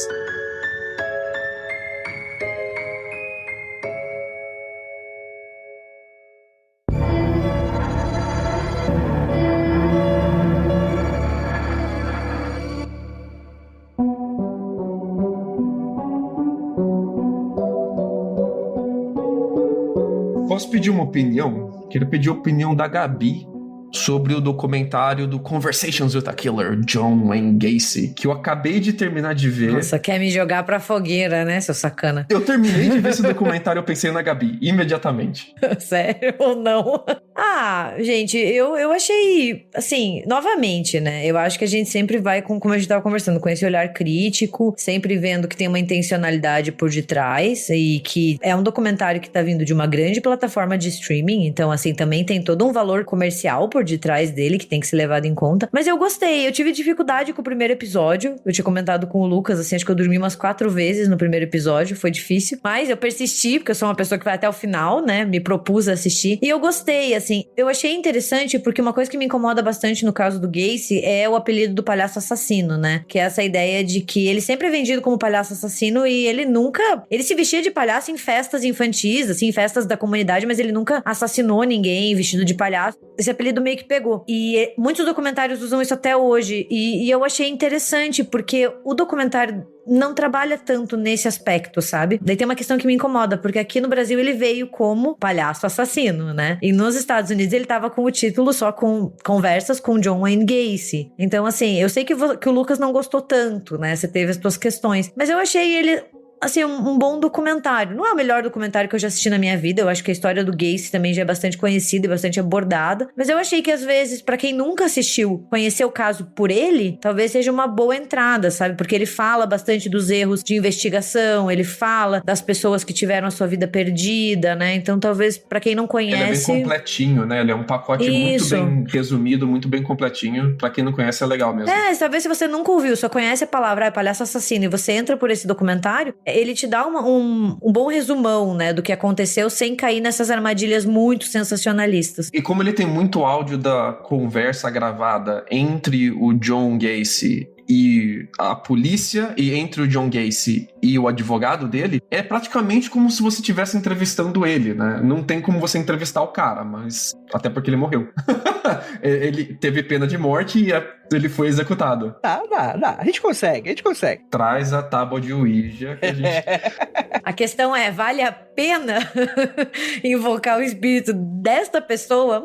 Tanta gente pra gente conversar antes, né? Um dos grandes méritos que eu gostei desse documentário é o como ele mostra a velocidade com que o John Gacy era inconsistente quando ele tentava racionalizar o que ele estava falando. E em um momento ele dá um motivo para aquilo que ele está fazendo, ele parece extremamente sóbrio, no outro ele racionaliza de uma forma completamente incoerente com a primeira. E ele vai mudando a história, a narrativa, a forma com que ele está contando, as motivações dele o tempo todo. O cara, ele tá completamente perdido dentro desse próprio personagem que ele cria dele mesmo na cabeça dele, né? E isso fica muito claro nos áudios gravados. É um grande recorte, tem mais de 40 horas de áudio, né? Então, muito provavelmente tem um tempo muito grande entre uma fala e outra, né? Mas ele faz um recorte muito bom de mostrar quando você tá mentindo ou tentando inventar motivos por uma coisa que talvez não tenha os motivos que você tá inventando, rapidamente fica inconsistente, né? Isso eu gostei bastante do documentário. E mostra ele como uma pessoa 100% sem remorso, né? Não tenta em nenhum momento colocar ele ali. Não, quando você escuta ele, você tem certeza que o cara não tem remorso algum do que ele fez, assim. E eu achei um bom documentário, assim. Não é a melhor coisa que eu já assisti em quesito de true crime, eu acho. Mas eu acho que tem coisa tão pior por aí, mas tão pior, que você assiste e se fala assim, nossa, ok, cumpriu o seu papel. Eu assisti um esse ano, que é sobre Heaven's Gate, que é o Sim. Heaven's Gate, o culto dos cultos. Ele é um documentário da HBO, né, e pra mim, eu não conhecia a história de Heaven's Gate até assistir o documentário, né, então pra mim foi essa porta de entrada pra conhecer o que aconteceu. E ele é um documentário de 2020, né, do final de 2020, é relativamente recente, são 4 episódios, e é muito bom. Eu não sei, assim, se vocês já assistiram e se vocês que conhecem mais o caso, né? O que vocês acharam? Eu conheço bastante o caso, sim. A gente já chegou a gravar sobre, muito, muito maneiro, assim. Quer dizer, nem um pouco maneiro. Eu achei um documentário muito respeitoso, sabe? Ele respeita muito aquelas pessoas que a gente assiste, sabe? Que o Heaven's Gate terminou com um suicídio coletivo, infelizmente. E eu achei eles muito respeitosos. Em nenhum momento, sabe? Aquele tom meio de ridicularizar ou achar que as pessoas eram doidas. Não, eles tentam compreender a mentalidade do que estava acontecendo ali, né? Ou como as pessoas estavam envolvidas envolvidas naquilo. E tem muita conversa com ex-membros, né? Então eu achei um trabalho de pesquisa muito, muito bom. E, nossa, eu fiquei malzona quando eu terminei de assistir, porque o desfecho, assim, você fica como se tivesse levado uma pedrada. Sabe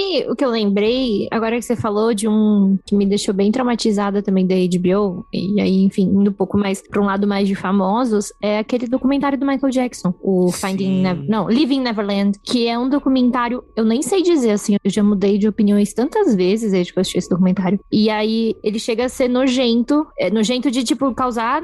Asco, né?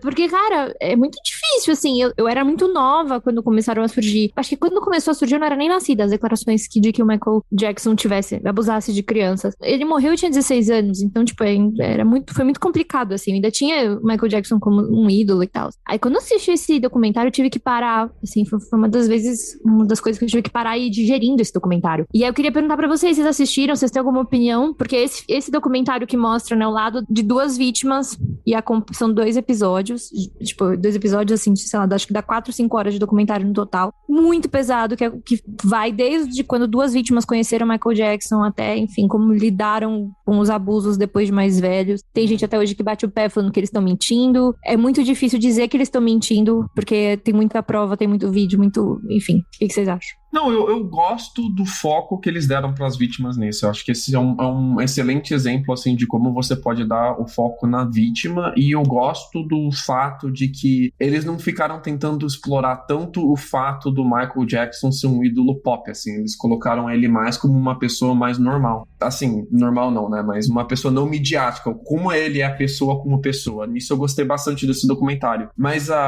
faz um tempão já que eu vi ele também. Eu não lembro tanto dele direito, assim, pra falar também, mas ele é bizarríssimo também. Eu lembro de ficar extremamente desconfortável vendo ele, então vai pausando, galera, pra não ir testando o seu gatilho. É aquele que você vai meio que sendo engolido pelo sofá, sabe? Se você fica muito tempo. Eu senti muito isso com o Heaven's Gate, assim. Eu senti que eu ia afundando. E se eu não parasse pra respirar, sabe? Por isso eu também acho importante. Que bom que o Lucas falou, porque tem muitos desses documentários que tem muitos gatilhos, né? Então acho que a gente também sempre tem que pensar onde a gente tá mentalmente pra assistir. O Don't Fuck With Cats, eu vou ser bem sincera, eu não assisti. Porque pra mim, tortura de animal... Qualquer bichinho é gatilho, eu não assisto. Eu não gosto de ver bichinho sofrer em filme, entendeu? Eu não assisto. Então, por que eu vou dar palco, assim? Esse eu confesso que pra mim foi um gatilho, sabe? Então, eu não assisti. Eu assisto o David Attenborough narrando o documentário de natureza do HBO, torcendo pelo pinguim, né? Rapaz, mas esse do Michael Jackson é meio que opinião geral que mudou bastante, muita opinião pública com relação ao Michael Jackson, assim. Porque, assim, é claro, vai ter o fã que vai defender, independente, que a pessoa vai ser... A pessoa é Deus do céu e a pessoa na terra, né? E aí, invariavelmente, a pessoa pode fazer o que ela quiser, que a pessoa não vai mudar de opinião e tal. Mas pra aquela galera que tava meio com uma questão, principalmente por causa das coisas assim, meio sensacionalizadas e tal, e muito colocadas, né? O argumento de defesa também foi muito bom na época, porque é muito fácil você imaginar, porra, por que os pais estão deixando as crianças viajarem com um gringo doido, né? Só porque o cara é rico e tal, e do pop e tal. Então, tipo assim, você fica com a pulga atrás dele, pô, será que os pais não estavam realmente de olho em uma boquinha e quando sentiram a oportunidade foram todos pra cima como abutres, né? Eu acho que tem um sentimento geral dessa possível motivação que esse caso poderia ter, então tava meio divisivo, assim. Mas esse documentário, pelo que eu vi da opinião geral, meio que enterrou no caixão aí essa história do Michael Jackson aí, de fato, assim, de não ter mais dúvida. E até porque esse lance dos pais é muito engraçado, porque... Tá, isso não é nem um pouco engraçado. Mas o pai de uma das vítimas se matou, se eu não me engano. Enfim, eu posso estar errada, gente. Se a pessoa não se matou, eu peço desculpas. Mas eu sei que a pessoa morreu. E eu não sei nem se, tipo, ele ficou muito doente, foi desenvolvendo e morreu. Mas, assim, a mãe fala... No final, tem um depoimento de uma das mães e ela fala, me arrependo profundamente porque eu não vi aquilo. Assim, é outra época também. É uma época, antes até de falarem sobre os padres pedófilos lá, o lance do Boston Globe, tipo... Então, enfim, eram coisas que a gente não conversava tanto. Talvez hoje caísse uma ficha muito mais rápida. Ele se matou mesmo. Ele se matou, né? E... Cara, assim, então, eu acho engraçado... De novo, eu não acho engraçado. Mas é uma coisa que... É curioso. Eu tive que aprender essa lição. É curioso. É curioso pensar como esse documentário também pensou nisso. Sim. Porque a gente tende a pensar, porra, mas por que você tá numa seita? Você é burro? Você não tá vendo que o cara é um torturador louco? Por que você tá nessa Não seita? É assim que funciona. Porra, por que você deixou seu filho aí com o Michael Jackson? E aí a mãe falava, eu achei que ele era uma criança também. Ele falava como criança, ele lidava como criança, e eu nunca vou me perdoar pelo que eu fiz com meu filho. Tem uma série, que não é um documentário, é uma série chamada Broadchurch, que ela trata muito bem esse tema. Tem uma fala em especial de uma personagem que ela fala assim: o meu filho, eu jamais deixarei ele na mão de um abusador. E não importa nem se fosse o meu marido o abusador. Eu com certeza ia perceber isso. Isso jamais se passaria dentro da minha casa. E isso ela fala no primeiro episódio. Assista essa série, galera. É maneiríssima. Não é só porque é série que não é documental, né? Tipo, vale série também. Não, o quanto essa personagem aprende com a vida é impressionante. Você sabe que a gente tá falando do Michael Jackson e dos fãs doidos que ficaram muito putos, né? Com o resultado. Depois a HBO, relativamente pouco tempo, a HBO lançou um documentário que é, acho que Allen versus Farrell. Que é a do Woody Allen e da Mia Farrow. Eu não vou entrar no mérito do que é desse caso, porque eu tenho opiniões que, enfim, bastante controversas, porém, esse documentário é bastante criticado. Ele perde a moral dele, porque muita gente criticou por ter só ouvido o lado da Mia Farrow e ter claramente escolhido um lado, não ter escutado os dois. O Living Neverland também faz isso. Escolhe um lado. Mas eu acho que ele faz isso de uma maneira... Bom, primeiro que o Michael Jackson tá morto, não tem muito o que fazer. Ou ele era pra estar morto, não é mesmo? Teorias da conspiração aí. Ele tá vivo na Argentina, relaxa. Ele tá vivo no coração dos fãs. E aí é engraçado porque daí do Woody Allen da Mia Farrow não fez nem um pouco de barulho. O barulho que eles esperavam talvez fosse que fizesse igual ao do Michael Jackson, não fez. E é um documentário que as pessoas reclamam bastante. E até ele acaba tirando a força do discurso da Mia Farrow. Porque ele às vezes é bem, assim, ele é meio ruim, sabe? Eu acho problemático essa cobrança. Porque assim, né? Nada na vida é isento de nada, né? Eu acho que às vezes é mais honesto a pessoa escolher um lado. O problema é, tipo assim, é você contorcer a parada. Aí, de fato, é complexo, né? Mas eu acho que nada é obrigado a tomar todos os lados, porque, assim, na minha opinião, quando você tem essa cabeça, você tende a equalizar os lados. E às vezes, por exemplo, pode ser nesse caso, né? Eu não conheço muito o caso do Woody Allen. Eu não conheço tanto o caso do Michael Jackson. Mas se eu for pegar um caso em que você tenha alguém que realmente é um agressor e alguém que realmente é uma vítima, você equalizar os dois discursos, pra mim, soa bem mais desonesto do que se for um documentário pra assumir um lado. Tipo da Britney Spears, que assume que a Britney, que precisa free the Britney. E free Britney mesmo. Tem que ser free Britney. Exatamente. Cai o caloteiro no coração. Eu acho que dá pra fazer de uma maneira que não equaliza. Por exemplo, Wild Wild Country, que é de uma seita. E se você gostou de Tiger King, galera, vá ver Wild Wild Country. Essa é porra, nossa senhora, bem no nível. É uma seita indiana, é uma seita mesmo de você seguir um líder, você ter que se dedicar totalmente àquela seita, de você morar junto com a galera que acredita naquela seita. E essa seita indiana vem para os Estados Unidos, junto com uma galera endinheirada nos Estados Unidos, vamos pôr assim, intelectual, que estava comprando esse barulho de New Age, de revolução cultural, revolução artística, de expandir horizontes, e instaurou uma comuna, uma sociedade alternativa dentro dos Estados Unidos, baseada nessa seita indiana, que tinha um guru, tinha uma sacerdotisa muito fiel ao guru, com quase um status de guru, e eles em muito pouco tempo vão de festival New Age com exposição de técnicas de arquitetura. Parada bem riponga tchilelê, né? Mas era uma riponga tecnológica, era uma riponga com uma galera urbanista, era uma riponga com arquiteto, com engenheiro, era uma riponga com uma galera moderna, que não estava tentando fazer uma volta à natureza, estava tentando fazer uma parada mais de uma pegada sustentável. A gente cria as nossas coisas pra gente mesmo, mas é com técnicas avançadas de tecnologia, do que a gente conhece de sociedade, de economia. Era uma pegada bem intelectual, acadêmica também, né? E isso rapidamente se transforma em uma luta política por poder local e a seita vira uma seita de atentado terrorista mesmo, de pegada de tentar matar uma cidade inteira pra se defender ali do direito deles serem uma seita. É ela que envenena a água, né? E é muito, muito maluco. E ele vai acompanhando a sacerdotisa, mostrando as gravações antigas, os documentais antigos, e entrevistando ela, e ela é uma pessoa que não se arrepende de nada do que ela fez, e é muito doido você ouvir ela sendo entrevistada, contando o caso, cara. E é uma personagem interessantíssima também, né? Não, ela é mega inteligente, ela é mega complexa, ela te ganha muito fácil, cara. Não, eu só ia falar que ela tá solta. E é o Osho, não é? Ele virou o Osho. É o Osho. E no final das contas, era ela que tomava conta de tudo. Ele ficou meio zoado das ideias e foi ela que puxou as rédeas e foi ela que tomou conta de tudo. Então, mas eu não acho que esse documentário, ele é isento. Imagina, ele não é. Ele coloca ela como vilã, e ele explica isso muito bem, mas deixa ela falar, e ela fala, se explica, se justifica, mas em nenhum momento fica parecendo que ela tem pé de igualdade ou ela tem um grau moral sobre aquilo. É que o problema é que, tipo assim, às vezes existe esse discurso meio de, tipo... Porque é como se o fato fosse uma parada meio... tecnocrática do tipo, alguém está claramente certo e alguém está claramente errado. E às vezes a vida não funciona assim. Eu acho que esse é um desses casos, né? Dá pra ver claramente que eles mudaram, né? Eles criaram meio que uma cidade ao lado de uma outra cidade hiperconservadora, redneck dos Estados Unidos e tal. Deu pra ver que a galera tava incomodada e que de fato estavam acontecendo agressões a níveis diversos ali. E o documentário não ignora isso, né? Mas de nenhuma maneira você deixa de ver a galera do Osho. E isso foi algo que inclusive incomodou muito, porque o Osho é muito respeitado nas esotéricas para certos grupos, né? E o Osho tem um trabalho super relevante para questões de meditação, questões de filosofias de vida e etc e tal. Então tem aquele pessoal que fala, não, isso aí vocês têm que entender que é muito mais complexo, passa pano pra tudo, e vai ter gente que vai falar que na verdade a culpa foi daquela mulher, que ela não é uma sacerdotisa, né? Ela é meio que abraço direito do Osho, né? Que seria o grande sacerdote, né? Ela é o operacional, né? Ele é o guru filosófico, ele dá o caminho filosófico, e ela é que operaciona, transforma esse caminho filosófico em ações, né?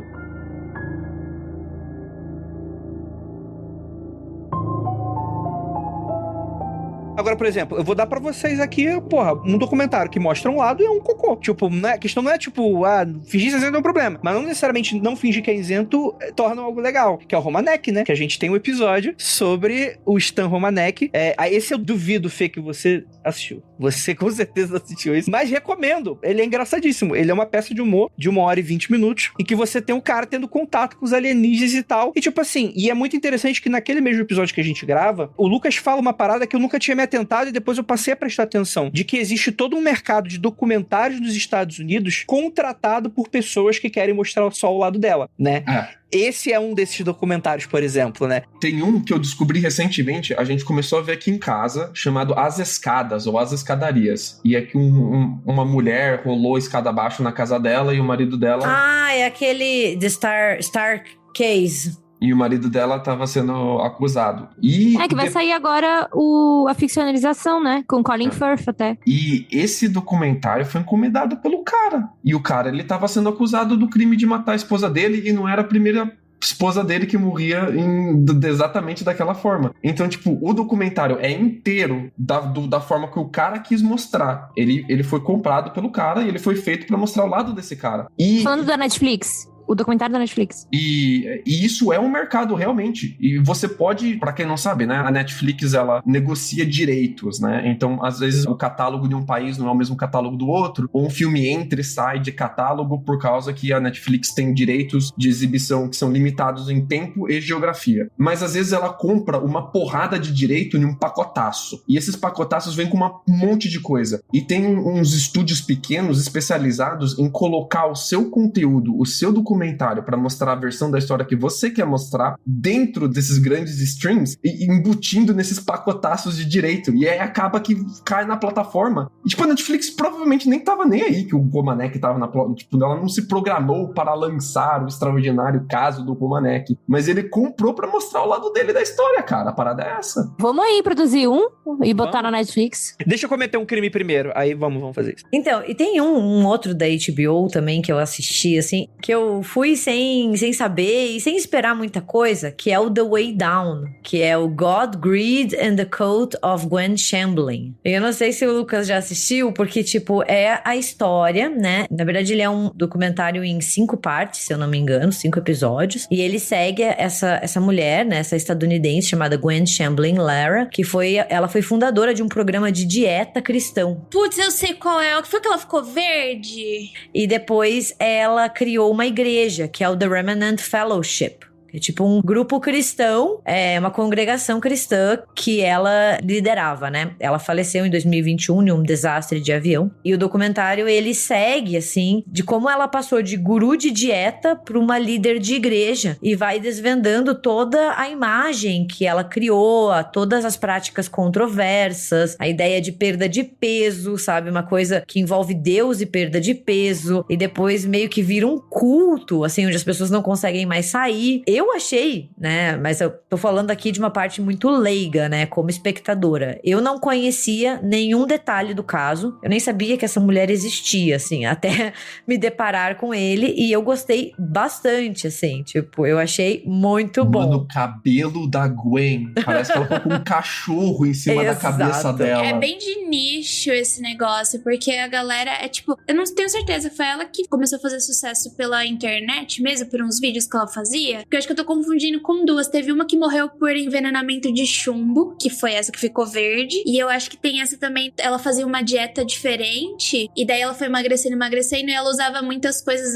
da natureza. E ela acabou usando muito chumbo no corpo dela e morreu por envenenamento de chumbo, né? E a pele dela ficou assim, com uma cor diferente. Mas isso tem acontecido bastante, por sinal. A Gwen, ela morreu num desastre aéreo junto com o marido. E, assim, o documentário segue muito como, assim, na questão de dieta, ela não inventou nada, sabe? Ela veio com aqueles métodos de que ao invés de comer, você devia rezar. E ela começou a criar um nicho ali, assim, envolvendo com... A gente não tinha uma blogueira nossa aí que se você sentisse vontade de comer, você se olhava no espelho, então cheirava comida aí? Mandava nude pras amigas. Se você comesse chocolate, ela publicava as fotos do nude. Daí ele termina o documentário, porque assim, o documentário começa, a gente já sabe que ela faleceu num desastre aéreo, né? E daí ele faz toda essa história da igreja, e daí quando termina, ele fala que é uma parte 1. E você fica assim, what? Como assim? Tipo, meu Deus do céu, você tá tão envolvido. Eu fiquei pelo menos, né, gente? É uma questão bem pessoal. E daí ele fala que é uma parte 1. E você não sabe muito bem o que vai ter na parte 2, porque a mulher morreu, não tem mais muito assim, sabe? E eles, não sei se eles vão procurar os membros da igreja pra dar o direito de resposta, não sei muito como é.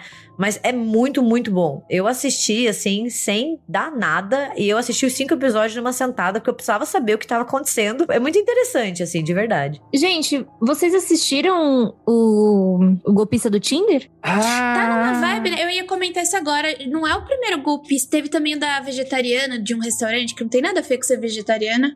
Isso veio agora, né?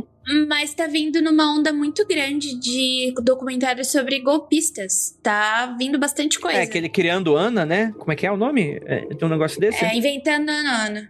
Que também é de golpista.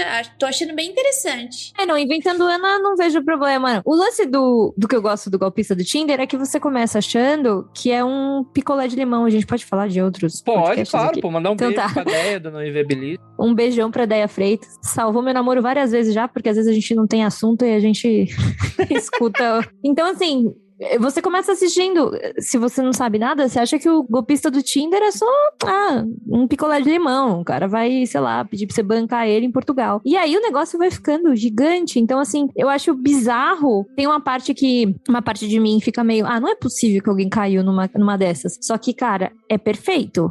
Assim, se eu tivesse muito apaixonada, sei lá, se um cara muito gato, muito bonito desse, talvez. É que ele não era, ele não faz meu tipo.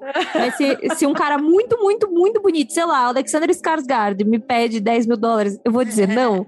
Não que eu tenha, mas eu faria de tudo. Mas é a mesma coisa das seitas, né? Ele vai pegar num calo seu, num momento seu, numa época específica da sua vida, que você tá fragilizado, ou você tem alguma situação fragilizada na sua vida, e que ele vai te pegar. Porque eu comecei a ouvir muita coisa sobre seitas, né? Porque na minha cabeça, tipo, nunca vou cair nessa de seitas. E conforme você vai vendo as seitas que existem ou já existiram, você fala, putz, Talvez quando eu tinha 18 anos, essa seita aí me pegasse, entendeu? Mas você sabe, é engraçado você falar isso, Jay, porque eu fiquei muito me perguntando isso no golpista do Tinder. Veja que as nossas prioridades são bem diferentes. Meu crime sempre foi amar demais. Cara, o golpista do Tinder, eu comecei falando assim, mais um clássico caso de catfish. Com certeza, chama a galera do catfish lá, que eles vão resolver a história, que o cara não é nada disso, ela vai chegar lá, é um perrapado, e ele leva ela no jatinho particular, e daí você fica assim, mano, é muito fácil cair, entendeu? É muito fácil. Não tem o que falar, assim, o cara é... Infelizmente é um gênio, velho. É horrível, porque tem uma mulher com um bebê que é filha dele. Como é que você não vai acreditar? Tipo, é muito doido. O golpista do Tinder pra mim, assim, porque, de novo, eu sempre escuto o picolé de limão e fico, tá aí, ó. Aí eu não ia cair. E Fernanda. Referências. Daqui a pouco a gente vai ouvir o picolé de limão da Fernanda. Não, pelo amor de Deus. Nossa, não. Deus não queira que eu caia num picolé de limão. Fazendo um paralelo que, tipo, não tem muito a ver, mas eu caí um pouco a ficha desse negócio de, tipo, toda vez a gente acha, não, impossível cair num negócio desse. Eu tava ouvindo sobre o The Real Side Strangles, né? Que são 2 serial killers lá dos Estados Unidos que matavam trabalhadoras do sexo. E daí eu tava contando pela perspectiva de uma moça que tava na faculdade e que ela tava, tipo, treinando pra ser policial. Policial não, advogada, só que era advogada social. Então ela cuidava dessas garotas em situação de rua e, tipo, ajudava de alguma forma e etc. E daí ela tava contando como é que, naquela época, na década de 70, essas garotas acabavam saindo de casa numa perspectiva. E por que elas acabavam virando trabalhadoras do sexo? Porque tinha uma promessa que eles falavam, tipo, não, mas se você fizer isso só por um tempo, as coisas vão mudar, vai progredir, você vai continuar a ganhar dinheiro, lá, e você pode constituir uma família. Ou então eles iludiam de fato aquelas garotas, né? Não, eu amo você, eu prefiro você do que as outras. Tráfico humano de natureza sexual é assim, né? Você vai trabalhar na Espanha no emprego normal, quando tu chegar lá é escravizada. Quando você tá numa situação, numa fragilidade, por exemplo, teve uma época que eu pegava qualquer trabalho que me desse porque eu precisava pagar minhas contas. Ai... Eu jurava que ela ia pra esse caminho também. Eu falei, não. Gente, não ia te julgar, Jay. Não ia te julgar. Já tive essa época. Não, tipo, eu já trabalhei basicamente de graça por causa do meu currículo. É isso que eu quero dizer. Tipo, já dei muita aula de graça, muito curso de graça pra, tipo, vai entrar no meu currículo, não tem problema. E eu ficava muito cansada no final das contas, entendeu? Então, tipo, quais eram as minhas perspectivas? E só então eu consegui ouvir essa história e entender por que acontece isso, né? Então, tipo, quando eu vou ouvir esses casos de seita, cara, se você tá num momento de fragilidade da sua vida, qualquer coisa já era. Mas falando em fragilidade, tem um outro documentário que é da Netflix também, que eu assisti sem saber muito, que é o Mestres da Enganação. Não sei se vocês chegaram a conferir. Cara, que a história, assim, é muito angustiante, porque é um golpista extremamente sádico, extremamente cruel, e ele finge que ele é um espião britânico, e ele ele manipula e rouba suas vítimas, e, assim, são coisas de anos e anos e anos, e são famílias devastadas, pessoas que têm suas vidas roubadas, e eu fui, assim, achando, nossa, como que alguém cai nisso, né? E eu terminei falando, caralho, velho, sabe como aquela pessoa que vê a oportunidade, enxerga uma pessoa que é fragilizada, que tá em um momento foda, ou que tá mais propensa a acreditar, porque, sei lá, dependendo, né, do que tá acontecendo, e ele entra certeiro, sabe? É um documentário que meio que termina em aberto, porque ele tá envolvido com uma outra mulher que a família não tem notícia. Os filhos falam, cara, eu perdi minha mãe, eu não sei onde a minha mãe tá por causa desse cara. Cara, você termina, assim, angustiado. Eu acho esses documentários de impostores, essa nova onda que tá surgindo, até que importantes, né? Porque é uma questão também de maturidade, que as pessoas se aproveitam de você é uma pessoa ingênua. Eu sou uma pessoa ingênua até hoje. E às vezes a pessoa, tipo, sei lá, te pede alguma ajuda, e aquela ajuda que você deu pra aquela pessoa vai virando uma bola de neve, porque você não consegue sair daquela teia que você se meteu, etc. Então, se você vê esse tipo de documentário sobre golpistas, de histórias que já aconteceram, talvez ative um sininho na sua cabeça quando alguma coisa acontecer com você, entendeu? Ou quando você vê alguma situação acontecendo com outras pessoas. Nossa, mas com certeza. Meu namorado não conseguia me pedir emprestado R$5 depois do golpista do Tinder. Eu falava, sai daqui, não te conheço, quem é você? Robert Handy Frigard. Dava um episódio do Mundo Freak a história desse maluco. Pesadíssimo. Não é meu namorado, gente. O que o Lucas falou, cara. Cara, Quem falou, tá? eu super entendo a Fernanda, porque eu terminei o golpista do Tinder, eu olhava pro meu namorado, a gente mora junto, falando, quem é você? Você vai me sacanear? Você vai roubar minha conta, velho? Sai daqui, entendeu? Tipo, você fica desconfiada de todo mundo. De todo mundo. Você termina esses documentários de impostor e de golpista. Claro, ele tem, como a Jay muito bem falou, esse potencial de avisar, né? De falar. Mas, cara, você perde completamente a vontade de ajudar as outras pessoas também, porque você vê assim, cara, o mundo é uma merda. Tá todo mundo querendo me fuder e me sacanear. E daí você... É tenebroso, assim. É necessário, com certeza, mas também é tenebroso, porque você não sabe muito bem quem você pode ajudar ou estender a mão, né? É triste. Homem não pode. Homem tá proibido. Mas é engraçado porque a minha mãe, assim que eu assisti o golpista do Tinder, eu falei, mãe, assista esse documentário e entenda a mensagem por trás dele, sabe? Alô, mãe? Olha aqui, ó. Não é uma indireta, mãe, é uma direta. Paz, o jogo virou mesmo, né? Vamos lá, mãe, temos que conversar. Assista isso porque a gente vai precisar ter uma conversa séria. Porque na vida, alguns homens só querem algo de você. Dinheiro. Mas isso que a Gabi falou é foda, porque assim, o que a gente tá falando de golpista do Tinder, não é, sei lá, a mulher conheceu ele no Tinder e 2 dias depois ela tava transferindo 2 milhões pra conta dele, assim. É uma relação construída, os caras estavam procurando casa pra morar junto. Era tipo presentes e o cara ricaço, você não vai desconfiar. Então, assim, é real. Você acaba de assistir, você olha pro lado e fala, quem é você? Aí a gente foi tipo, vamos pedir pizza? Vamos. Aí rolou uns 5 minutos de, no cartão de quem a gente vai pedir a pizza? Sabe? É foda. É foda. É foda, a gente repensa em muitas coisas assistindo. Aí você pensa assim, o quanto de dinheiro eu ficaria chateada de, tipo, perder? O quanto eu posso emprestar e não vão me devolver? Você começa a repensar a vida, velho. Aí você vê que é mais seguro investir em Bitcoin do que o namorado, né? Aí você fica... Exatamente. Esse eu acho que é o resumo do episódio, né?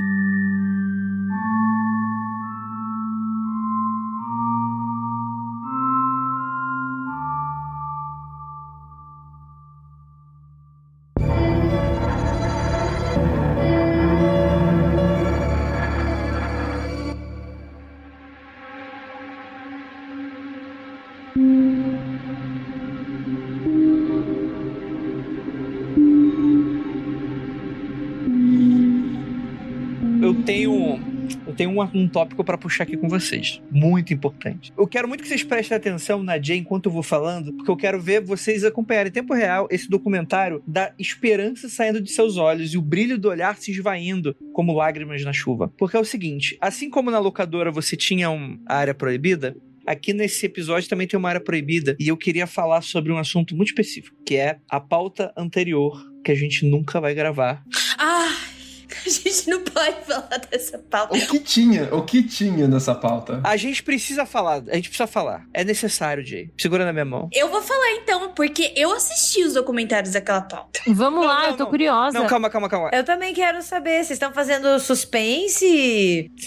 Jay, você tá me entendendo errado. A gente não vai falar dos filmes que eu vou citar aqui. A gente não vai dar opiniões sobre eles. Ah, bom. Eu vou fazer o seguinte. É Snuff? É pior que Snuff. Vamos com calma. Seguinte, eu tenho uma história pra contar pra vocês. Começa o documentário assim. Na verdade, o ponto de vista agora vai mudar. E essa pauta de documentários bizarros que a gente gravou, na verdade, é a pauta light que a gente consegue gravar. Porque a pauta hardcore, quando eu mandei pros pauteiros assim, galera, vamos gravar sobre documentários bizarros? Eu não imaginei que os pauteiros fossem chafurdar no esgoto humano. Eu pensei que eles fossem falar de The Jinx, o Cosquinhas. Olha só que pândego, né? Porra, um mercado de cócegas esportivas se torna um negócio de crime organizado sendo desmascarado. Não, tipo, eles foram fundo mesmo. Então, tipo assim, tem muitos documentários aqui que a gente não vai falar e que a gente, tipo assim, eu não vou falar sobre eles, mas tinham coisas muito pesadas assim, né? Mas eu acho a pauta muito boa, de certa maneira. Só que eu não sei a abordagem que eu posso dar pra esse tipo de conteúdo, sem parecer que é só sensacionalismo, saca? Eu vou contar o que eu quase fiz com essa pauta. Essa pauta, ela me deu tanto pesadelo, que eu passei, tipo... Aliás, até até é que, tipo, por mais que eu goste de crimes reais, etc., existe um limite. E tem alguns documentários aí nessa pauta que, assim, não tem como. Se você vê, dependendo de quem você é, você simplesmente você colapsa, você fica catatônico. É outra parada. Tipo, sai do entretenimento. Isso, sai do entretenimento. É outro rolê. E daí, eu fiquei por muito tempo abrindo a pasta de pautas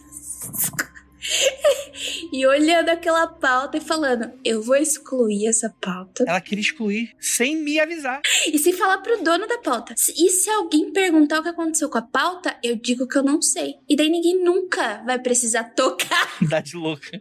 Eu ia literalmente dar um de louca. Então vamos lá, gente. Pra não fazer muito mistério, o que tinha nessa pauta? Faces da Morte era o mais light. Hein? Faces da Morte. Você conhece, Fê, Faces da Morte? Vou procurar aqui. E é isso, é antigo, é clássico e antigo, é isso. Vocês não conhecem Faces da Morte? Já odiei, tá? Não, eu já odiei porque, ó, é um estilo shockumentary. Shockumentary. Shockumentary. Ouvinte, se você não tá com a Fisk em dia, shockumentary, eu acho que a intenção é meio de te chocar mesmo. E tem uns que o pauteiro, ele fala assim, caso você não ache, toma aqui o link. E é isso, gente. Porque é verdade. Cara, não, tipo assim, a gente teve aqui toda aquela discussão sobre viés e sobre isenção, etc. Se é importante ou não você assumir um lado, etc e tal. Cara, tem um documentário literalmente nazista. Tipo... Não, pera. De que ano que é? Porque eu acho que eu tô confundindo tudo. Faces da Morte. Não, mas é que teve vários. Provavelmente... Não, é porque tem um série. aqui que não me parece um documentário. Tem um que é tipo, envolve cachorro. É isso? É esse. Pô, não ia assistir essa merda nunca. Nunca. Exato. Não, é ingravável. Não dá pra gravar. Não dá pra aproveitar esse tipo de coisa. Mas sabe que eu tô achando que esse Faces da Morte, ele pode ser um mockumentary, viu? Não, sim, tem algumas coisas fake, sim. É, né? Ele não é inteiro mockumentary, ele é reenacting. Caralho, como eu falei isso? Reencenado. Reencenado, obrigado. Vamos falar em português, gente, pra melhorar aqui. Pra quem não sabe, mockumentary, assim, só brevemente, né, é um filme que ele se vende como um documentário e tira sarro desse estilo narrativo, assim, e pode ser um documentário também. É uma sátira, né? Exato, ele usa da narrativa do documentário pra tirar sarro. Mas não necessariamente é uma sátira, né? Bruxa de Blair também pode ser um pouco considerado um mockumentary, né? Tipo, porque não é uma piada. Ele... É, What You Do in the Shadows pra mim é um documentary também. É uma ficção se vendendo como documentário pra causar algum tipo de efeito. É que ele pode ser um documentário ao mesmo tempo que ele tira sarro do documentário, entendeu? The Office é um grande mockumentary. Talvez o ponto importante do mockumentary é entender que ele usa das narrativas que a gente conhece como um documentário, né? E pode partir da ficção também, né? Mas pelo que eu tô lendo aqui, ele parece, como o Lucas falou, em algumas partes ele é Ele é fake, sim. Ele é fake, entendeu? E daí talvez faça... Não, tô passando pano em nada, só tentando entender o contexto. Ali é aquela coisa bem do exploitation, sabe? Aquela parada bem brutal, assim. Ah, isso fez bastante sucesso nas locadoras do Brasil. E que às vezes as pessoas perdem a mão, entendeu? Sobre o que pode ser chocante e o que só é mau gosto, entendeu? Literalmente, nesse caso. Tinha um que era só sobre, por exemplo, cenas da Guerra do Vietnã. É isso, entendeu? É nesse naipe. A gente tava falando do Gacy, tinha cenas dos corpos que foram tirados da casa do Gacy, entendeu? É nesse nível. É, uma parada. Mano, também são apresentados mortes reais de uma grande variedade de animais. Nope! Thank you. É, tipo, porra, Holocausto Canibal, o grande mockumentary, né? A gente chegou a citar no... Não sei se foi no Snuffs, né? Esse filme Snuff, Holocausto Canibal, a Serbian Filme, são os tipos do filme que eu só me pergunto o porquê. Não faz o menor sentido. Porque, não, a Serbian Filme eu ainda fico revoltada porque é bem gravado. Você foi assistir... Eu tenho... A minha querida vizinha, eu amo a Luana demais, mas ela foi assistir no cinema. Eu falei assim... Não, apenas não. Eu acho que faz mais sentido alguém assistir Centopeia Humana e eu não acho que faça sentido do que assistir a Serbian Film. E eu acho que é por isso que eu sou um pouco chata com documentários e o tipo de entretenimento que a gente consome, entendeu? Só com o documentário que você é chata? Não, sou com tudo, exatamente. Primeiro porque eu não vou ficar dando meu dinheiro à torta à direita por qualquer coisa. Porque assim, eu acho que, primeiro, a gente sempre gosta de ressaltar que as coisas, tudo que a gente faz é político, né? Então, por que eu vou ficar dando audiência pra esse tipo de coisas, tá entendendo? Tipo, eu não acho que faça sentido. Não, tipo assim, não é saudável. Não é saudável. Não E é por isso que eu peço um pouco também de você ser crítico quando você consome documentários e entender os vieses. Poxa, que legal, que bonitinho, tralala. Mas assim, será mesmo? Dá uma pensada no entretenimento que você consome. Vai assistir filme de hominho com superpoder que tá tudo certo. Nem eles até estão escapando, mas tudo bem. A primeira vez que eu vi Faces da Morte, eu topei com esse filme 2 vezes na minha vida. Você assistiu, Lucas? Não assisti. Eu assisti um trechinho, assim. A primeira vez, quando eu ainda fazia comunicação em massa, broadcasting, e eu ainda não tinha me mudado pra ala de contábeis. Você era da área de comunicação? Calma. Você era da área de comunicação? Eu entrei pra faculdade com bolsa pra fazer broadcasting. Você não sabia? Não, essa é novidade pra mim. O que faz sentido? Enfim. Eu fiz 2 anos de broadcasting, 1 ano e meio, vai. Aí acabou a bolsa naquele departamento. Eles falaram, olha, a gente não tem mais como te bancar aqui a sua educação nos Estados Unidos. Se vira. Eu falei, qual é o departamento que tem mais dinheiro nessa universidade? Eles falaram, accounting. Então é isso aí que eu vou fazer. Vamos lá. E virou fazedor de gráfico assim. Aí, quando eu ainda fazia comunicação, tinham vários grupos de cinema, de leitura, de troca de conteúdo, grupos de estudo, e a galera curtia se encontrar, ver esses filmes antigos e depois ficar conversando, bebendo, e no final era tudo desculpa pra pegação, tá, galera? Tudo desculpa pra galera se comer. A galera de accounting se pega? Não, é da comunicação, Fernando. Não, comunicação, pelo amor de Deus. De accounting não se pega, de accounting enfia a cabeça no computador. Brincadeira. Fiquei um pouco confusa, desculpa. Aí, em um desses grupos, era o grupo da galera do Unsettling. A galera do Unsettling, que fazia vídeos caseiros, inclusive. Era uma parada muito de BDSM, mas com menos pegada sexual. Mais a pegada de dor mesmo. E entre essas coisas, uma vez eu cheguei lá e eles estavam vendo esse filme, As Faces da Morte. E eu vi uns 5 minutos dele, eu fiquei, caralho, o que eu tô fazendo aqui? E eu fui embora. E uma segunda vez que eu tava... Era Halloween, e eu tava com um grupo de uma galera que era de artes, e na época eu namorava uma fotógrafa, eu me mudei pro Brooklyn pra ficar com essa fotógrafa, nossa, puta rolo. E essa galera de arte, fotografia e tal, audiovisual, e tava passando de fundo na festa de Halloween. Então, tipo, em vez de colocar um Happy Tree Friends, alguma parada assim, Cyanide and Happiness... Não, isso não era uma festa de Halloween. Isso era um rolê do Kleber. Você foi embora, né? Diz pra mim que você foi embora. E tava todo mundo fazendo aquela cara blasé de eu sou cool demais pra me importar com isso, e aquelas cenas chocantes no telão, no meio da sala. E eu fui em choque, tipo, caralho, galera, vamos colocar uma outra coisa aqui pra gente ver? E eu falei sobre isso, falei, viu, vamos trocar o filme, por favor? Aí, tipo, ficou todo mundo, esse cara aqui não aguenta, esse cara fraco e tal. Aí trocaram o filme a pedidos meus, aí que eu vi que era As Faces da Morte de novo, que eu vi 2 trechos diferentes do filme. Talvez você esteja sendo perseguido por esse filme ao longo da sua vida. Existe uma maldição. Deus é pai. Então é isso, gente. Só queria abrir esse tópico pra falar que essa pauta nunca vai ser gravada. Mas que eu sinceramente, eu não vou desistir dela. Eu acho que em algum momento eu vou conseguir encontrar uma maneira da gente gravar, mesmo que seja como um alerta. Se você encontrar a pauta. Só você me respeita, hein? A pauta tem que estar aqui. Então é isso, gostaria de agradecer a todo mundo que foi contar aqui esse momento maravilhoso, agradecer essa pauta. Fernanda, onde o pessoal te encontra, deixa aí seu jabaço, onde o pessoal, o mensagem final do He-Man, conselho do He-Man aí pra você. Bom, eu sou repórter no UOL, eu falo de entretenimento por lá, então vocês me encontram no UOL, falando várias besteiras. Eu também tenho um podcast de filmes de terror, então ele chama Não Apague a Luz, que nós teremos em breve este grande homem Andrei com a gente. Então segue a gente, é @napaguealuz no Twitter, e você encontra a gente em todos os agregadores de podcast. Eu sou @Fernanda_Talarico no Instagram, @FEE_Talarico no Twitter. Eu sei, eu caguei, eu fiz 2 usernames diferentes, enfim. Enfim, se quiser me segue, se quiser me xingar também manda mensagem lá, eu tô bem acostumada com hater. E é isso, agradeço por você ter me chamado, Andrei, sempre um prazer aqui. Quem sabe, você sempre me chama uma vez por ano, né? Então tô esperando ano que vem você me chamar novamente. Muito obrigada, tô muito feliz por isso. Notei um tom de crítica. Não, claro que não é bom porque daí você esquece que eu participei. Porque você percebeu que você não lembrou que eu participei? Aí você pensou, putz, nunca chamei a Fernanda, daí eu sempre a venho, primeira entendeu? vez. Não é legal? Ai, que lindo, gente. É tipo um filme do Adam Sandler. Olha só que horror. Eu achei romântico. Ó, mas aí eu vou deixar aqui em aberto o convite pra você participar de um episódio lá com a gente do Não Apague a Luz, tá bom? Por favor. Isso aí, cara, e eu recomendo muitíssimo, vou estar lá, tipo, vamos marcar um filmezinho que eu consiga assistir. Então é isso, gente. Muito obrigado pra todos vocês que ficaram até aqui. E é aquilo, não olhem para trás.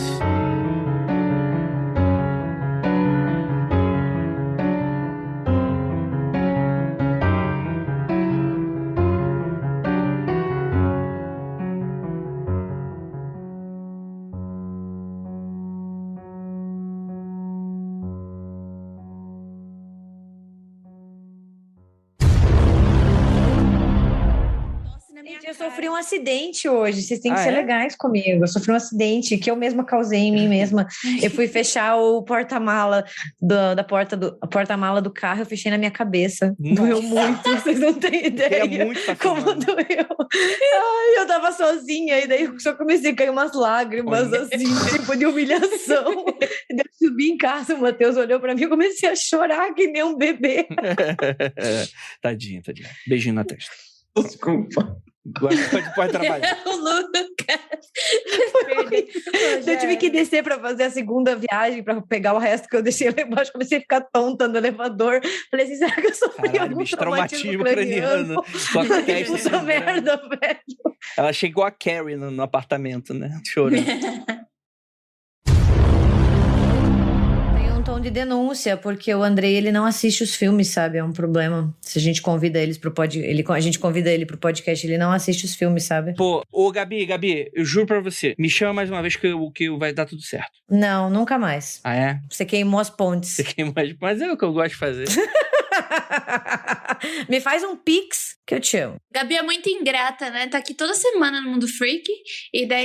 Caraca, que aconteceu aí? Que a Di tá do meu Eu lado não sou agora. ingrata. Eu convidei ele, não assistiu o filme. Toda semana Tudo bem. tá lá, Então gente. tá. Não, coloca a Gabi Você me nesse chamou episódio. pra Coloca um a Gabi filme. nesse episódio. Você me chamou pra uma série de 5 filmes. E eu Tudo assisti bem, então. um. Da próxima vez a gente faz a franquia MTV. Deve ter uns 12 filmes, assim. Você assiste tudo e daí a gente grava juntinhos. Tem que ser Death Note. Chama Você pra fala ele assim, gravar Death Gabi, Note. você fala assim.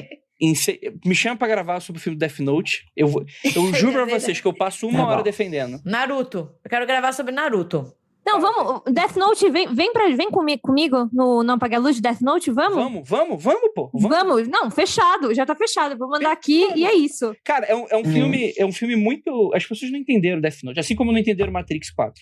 As pessoas não entenderam. Ninguém quer falar de Sonic 2 comigo.